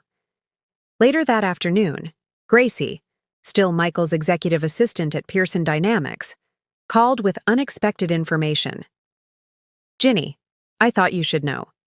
Michael has decided to leave the company entirely once the restructuring is complete. He's declined the board's offer of a chairman emeritus position. The news was surprising. I had assumed Michael would maintain some connection to the company he had founded, even if not in an executive capacity. Did he say why? I asked, curious despite myself. Not officially, Gracie replied. But he's been different since the stakeholder presentation, more reflective, less Michael-like. Yesterday he spent hours going through old company records, particularly the early founding documents. That's unusual, I acknowledged, wondering what had prompted this archaeological expedition into Pearson's past. There's something else, Gracie continued, her voice lowering slightly. He's been asking about your early career, before you were married. Specifically, your time at Brookfield. Analytics. My first professional position after graduate school. Why would Michael be investigating that now? Thank you for letting me know, I told Gracie, filing away this curious information for later consideration. The mystery deepened the following day when Marcus Blackwell called with news about the divorce settlement. Michael's attorney has proposed an unusual addition to the agreement, Marcus reported. He wants to establish a scholarship fund in your name at the business school where you completed your MBA. $1 million, specifically designated for women pursuing finance careers. That's unexpected, I said, genuinely surprised by the gesture. Did they explain the motivation? Only that it represents recognition of opportunities that should have been supported earlier, Marcus replied. It's perfectly legitimate from a legal perspective, though unusual in divorce proceedings. Do you want me to accept the proposal? Yes, I decided after brief consideration. It's a meaningful initiative, whatever the motivation behind it. As the call ended, I found myself increasingly puzzled by Michael's recent actions. The uncontested divorce settlement, the graceful exit from Pearson, the scholarship fund, none aligned with the man who had dismissed my career ambitions for 12 years. That evening, as I reviewed Lancaster Group's investment proposal in Phoenix, Capital's quiet office, the mystery of Michael's transformation continued to occupy my thoughts. What had triggered this fundamental shift in his perspective? The Pearson crisis alone seemed insufficient explanation for such a comprehensive reevaluation of his attitudes. My contemplation was interrupted by a delivery courier arriving with a large manila envelope marked, "Personal, Virginia Reynolds." Inside was a single document, a yellowed newspaper clipping from 15 years ago, featuring a team of financial analysts who had won a prestigious industry competition. I was among them, fresh-faced and professionally ambitious in my first position at Brookfield Analytics. Attached was a handwritten note in Michael's distinctive script. I found this while clearing my office at Pearson. 15 years ago, before we met, I served as a judge for this competition. I remember being impressed by the team's innovative approach, particularly their analysis of overlooked market opportunities. What I failed to remember, until seeing this photograph again, was that you were part of that team. I had recognized your exceptional capabilities before I ever knew you personally, then somehow lost sight of them once you became my wife. The Scholarship Fund is a small attempt to ensure other women's talents aren't similarly overlooked. Michael. I sat motionless, absorbing the staggering revelation. Michael had actually acknowledged my financial acumen years before we met, then progressively dismissed those same capabilities as our marriage developed. The cognitive dissonance was almost too perfect an encapsulation of how professional women are often viewed, respected for their capabilities until they enter personal relationships, at which point those same abilities become somehow threatening or inconvenient. This behind-the-scenes revelation explained so much about Michael's recent behavior, the intensity of his self-recrimination, the completeness of his professional retreat, the scholarship fund that seemed to come from nowhere. He wasn't just acknowledging a mistaken business strategy. He was confronting a fundamental failure of perception that had shaped our entire relationship. I carefully folded the clipping and note, placing them in my desk drawer. This wasn't information I needed to share with anyone else. Not Olivia, not Marcus, not our professional colleagues. It was a private revelation that completed my understanding of what had truly happened in our marriage. Michael hadn't just failed to see my capabilities, he had actively unseen them, gradually erasing his initial recognition of my talents as I transitioned from professional colleague to wife. The erasure hadn't been malicious but was perhaps more devastating for its unconscious nature, a slow cultural rewiring of how he perceived my fundamental identity. As I gathered my things to leave for the evening, I felt a strange sense of clarity and closure. The Porsche sale that had catalyzed my professional rebirth hadn't just funded Phoenix Capital. It had shattered the perceptual limitations that had constrained both Michael's vision and, to some extent, my own. 2 days after receiving Michael's revelation about our pre-marriage connection, I convened Phoenix Capital's newly expanded leadership team to discuss the Lancaster Group investment offer. Olivia was present as our marketing director, along with our financial analysts, restructuring specialist, and legal counsel. Lancaster's proposal is strong, I began, displaying the terms on our conference room screen. $20 million for 15% equity with full operational independence maintained. However, we've also received preliminary interest from Meridian Financial and 2 other institutions since news of the offer leaked. A bidding war for Phoenix Capital, Olivia observed with satisfaction. Quite a change from 30 days ago, when you were selling a car to fund basic operations. The team chuckled appreciatively, the extraordinary trajectory of our firm's growth not lost on anyone present. Before we evaluate these offers, I continued, I want to clarify our long-term vision. Phoenix Capital was founded to address a specific market failure, the systematic undervaluation of women entrepreneurs and their businesses.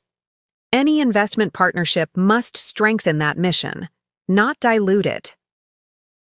The discussion that followed was thoughtful and strategic, weighing financial considerations against mission alignment. By the time we concluded 3 hours later, a clear consensus had emerged. Lancaster Group's offer provided the best combination of resources and cultural compatibility, though we would negotiate for improved terms given the competing interest. The team filed out. Olivia remained behind, studying me with curious assessment. You seem different today, more settled somehow. I considered sharing Michael's note about the competition 15 years ago, but decided against it. Some revelations belonged to private understanding rather than public narrative. I think I've finally reached clarity about the journey that brought us here, I said instead. Phoenix Capital isn't just my response to a canceled anniversary. It's something I've been building toward my entire professional life, even when I didn't recognize it. Later that afternoon, Crystal Watson from Meridian Financial arrived for our scheduled meeting about their potential counter-offre to Lancaster's investment proposal. Before we discuss terms, she began once pleasantries were exchanged, I want to share something you should know about Lancaster's interest in Phoenix Capital. I nodded, curious about this unexpected opening.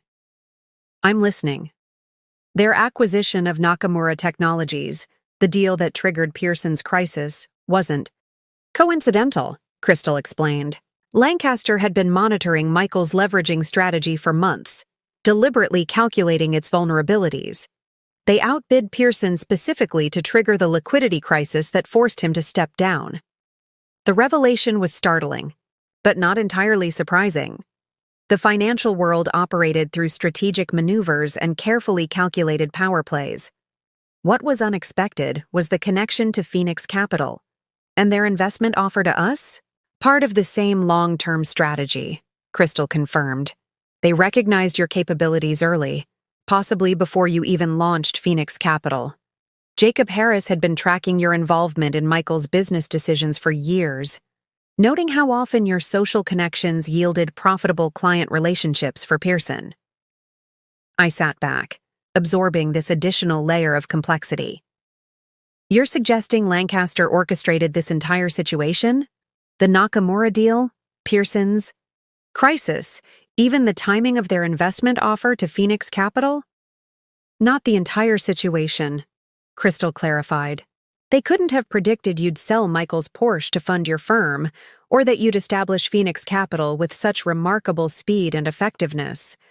But once those elements were in place, they recognized an opportunity to simultaneously weaken Pearson and acquire a stake in a promising new venture led by someone whose capabilities they already respected.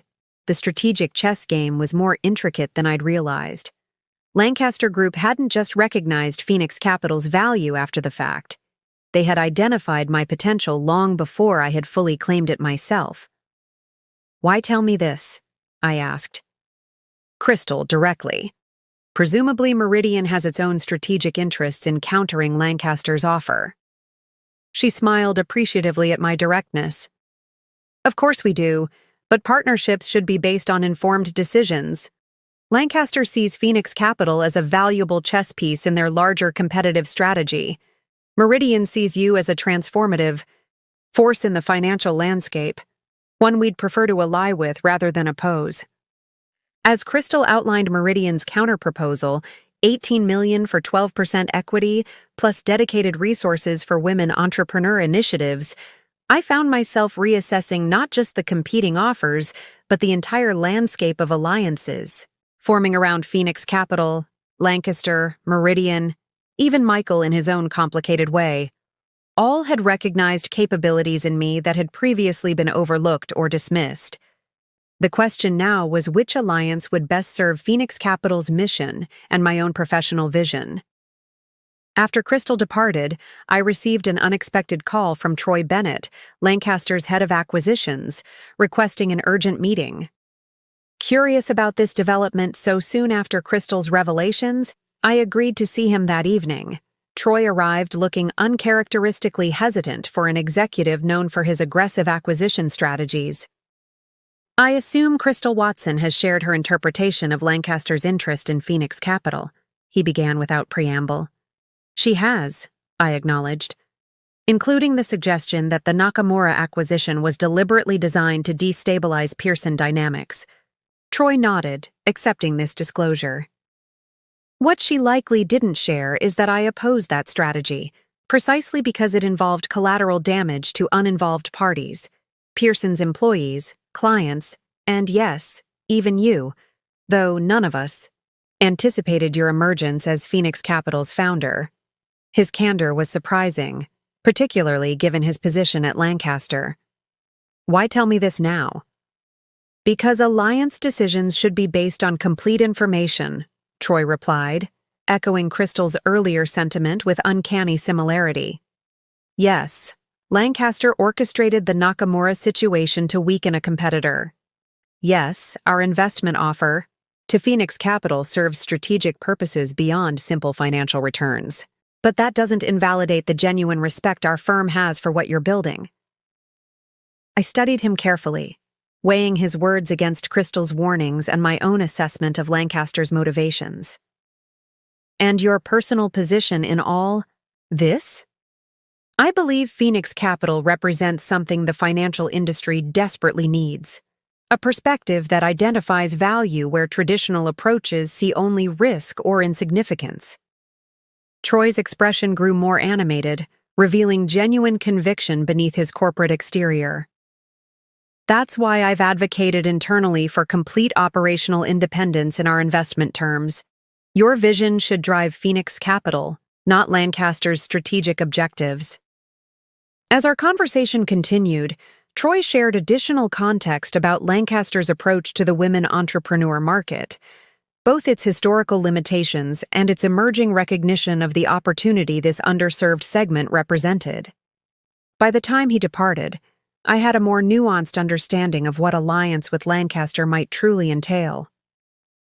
The following morning, I convened an emergency meeting with Phoenix Capital's leadership team to share both Crystal's revelations and Troy's subsequent clarifications. We need to make a decision about these investment offers based on complete information, I explained, outlining the complex strategic maneuvering occurring around our firm. Both Lancaster and Meridian have their own objectives beyond simple financial returns. The question is which alliance best supports Phoenix Capital's mission while preserving our operational independence. The discussion that followed was vigorous, with team members presenting compelling arguments for both potential partnerships. By midday, however, we had reached a surprising consensus, one that diverged from our previous inclination toward Lancaster's offer. We should decline both investments in their current form, our lead financial analyst proposed. Phoenix Capital's rapid success with Pearson's restructuring has demonstrated our value proposition more effectively than any theoretical business plan. We're now in a position to negotiate more favorable terms or potentially pursue alternative funding structures altogether. The suggestion resonated with everyone present, including me. What had begun as a desperate measure, selling Michael's Porsche to fund essential startup operations, had evolved into a position of genuine strategic strength. Phoenix Capital no longer needed to accept the first viable investment offer. We could shape our own destiny based on carefully considered alliances. That afternoon, I called both Jacob Harris at Lancaster and Crystal Watson at Meridian to inform them of our decision to pause investment discussions pending further internal assessment. Both expressed disappointment but also increased interest, our selectivity only enhancing Phoenix Capital's perceived value. The landscape has shifted, I explained to Olivia as we debriefed after these calls. Phoenix Capital isn't just reacting to external circumstances anymore. We're proactively determining our own direction and choosing our own alliances. From selling a car out of desperation to declining $20 million in investment because the terms aren't quite right, Olivia marveled. If you'd told me this would be our reality a month ago, I wouldn't have believed it.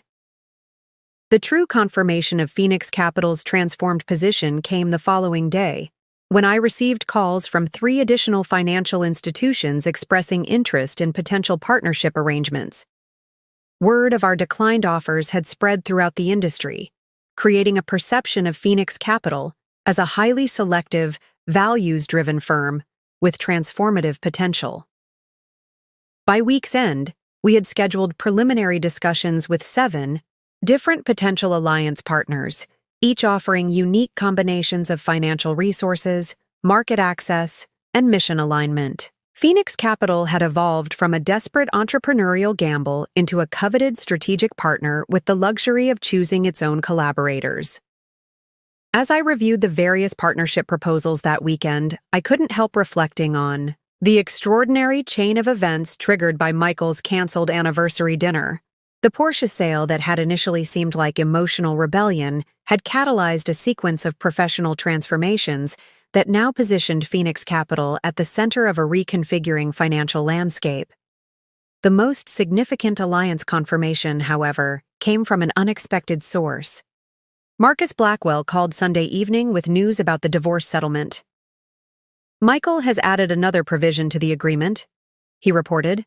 He's requesting that Phoenix Capital be given first right of refusal for ongoing financial advisory services to Pearson Dynamics after the current restructuring is complete.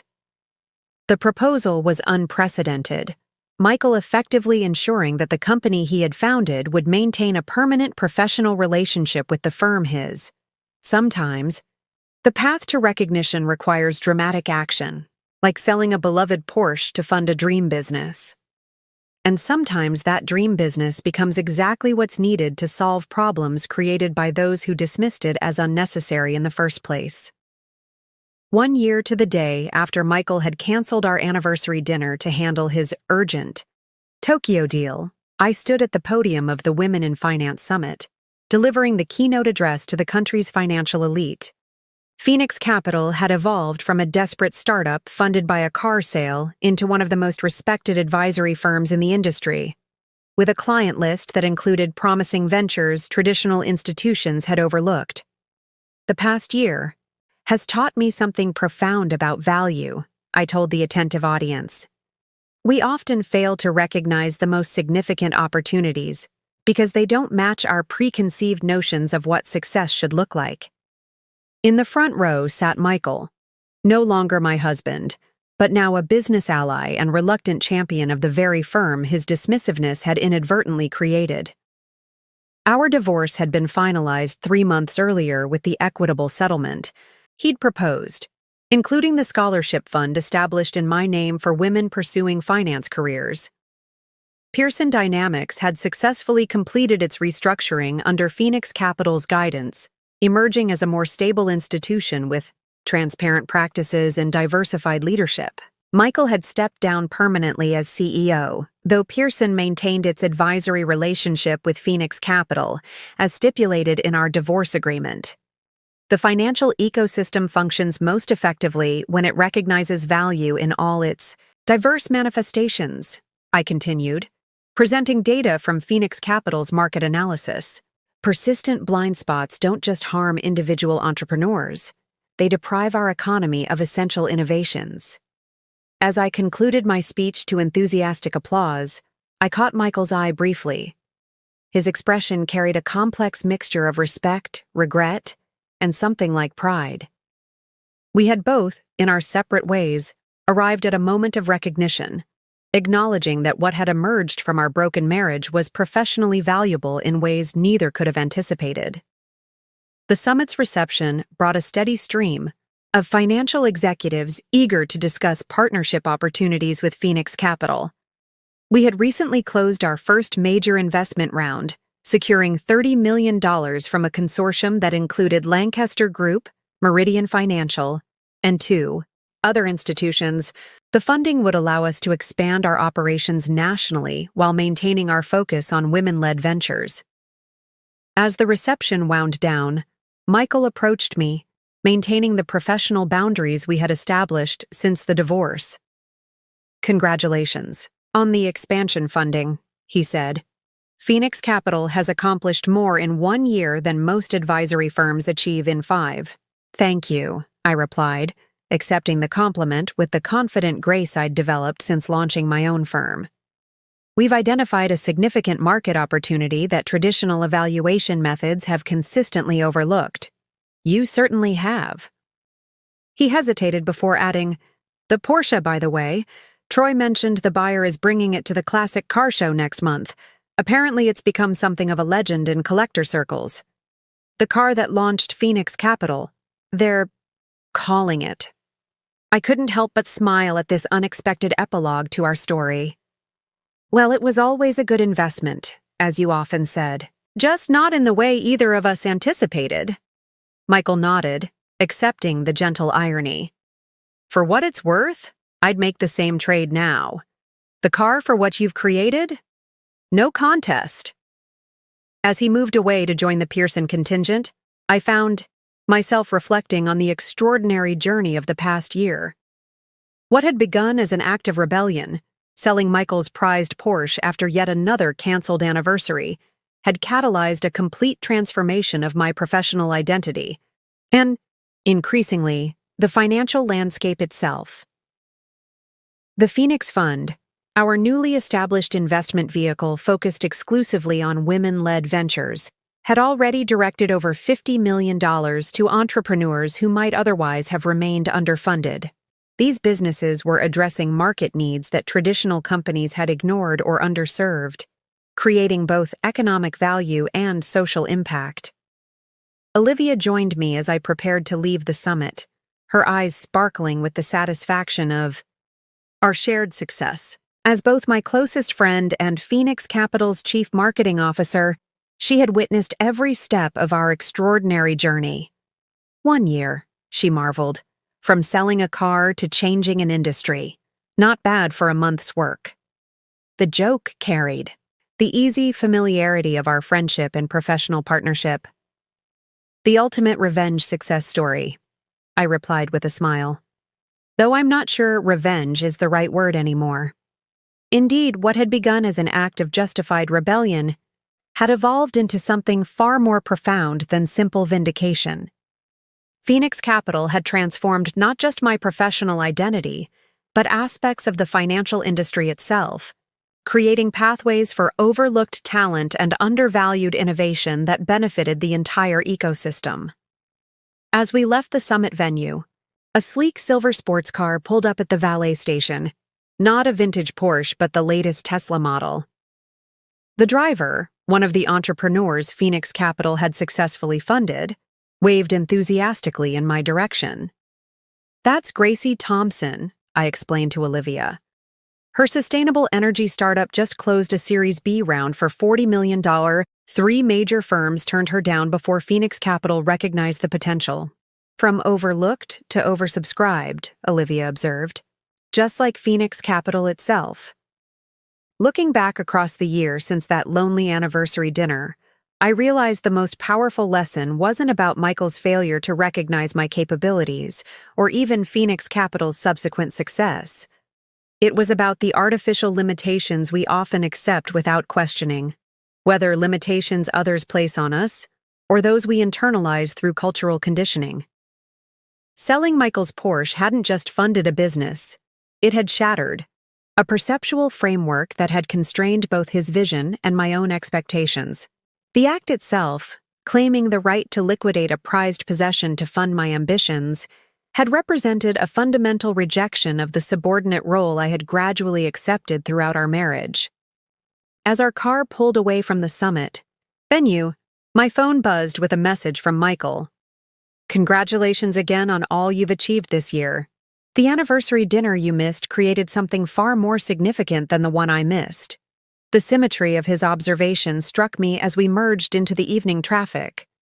1 year ago, I had sat alone at a meticulously prepared anniversary dinner, reading Michael's text about the Tokyo deal that wouldn't close itself. Today, hundreds of financial professionals had gathered to hear about the firm that dinner had inadvertently created, a firm that had helped close dozens of deals for entrepreneurs who might otherwise have remained unfunded. The ultimate irony, of course, was that Michael's Tokyo deal, the one that had been important enough to miss our anniversary, had actually failed. Meanwhile, the business his absence had inadvertently inspired was succeeding beyond anyone's expectations, including my own. As the city lights blurred past our windows, I smiled at the perfect poetry of it all. The car that Michael had valued above our anniversary had funded the company that was now valued at over $200 million. The financial acumen he had dismissed for years had saved his company from collapse. And the woman he had seen as just a wife had emerged as one of the industry's most innovative leaders. Sometimes the most valuable gifts are the opportunities we create for ourselves. And sometimes the most powerful revenge isn't revenge at all, but becoming exactly who you were always meant to be. Whether that means selling a beloved car to fund a dream business, or building that business into something that transforms not just your own life, but an entire industry's understanding of value. As Phoenix Capital continued to grow, that would be my lasting legacy, not the story of a wife who sold her husband's car in a moment of justified anger, but of a financial innovator who recognized value where others saw only risk or insignificance. Up next, you've got 2 more standout stories right on your screen. If this one hit the mark, you won't want to pass these up. Just click and check them out. And don't forget to subscribe and turn on the notification bell so you don't miss any upload from us.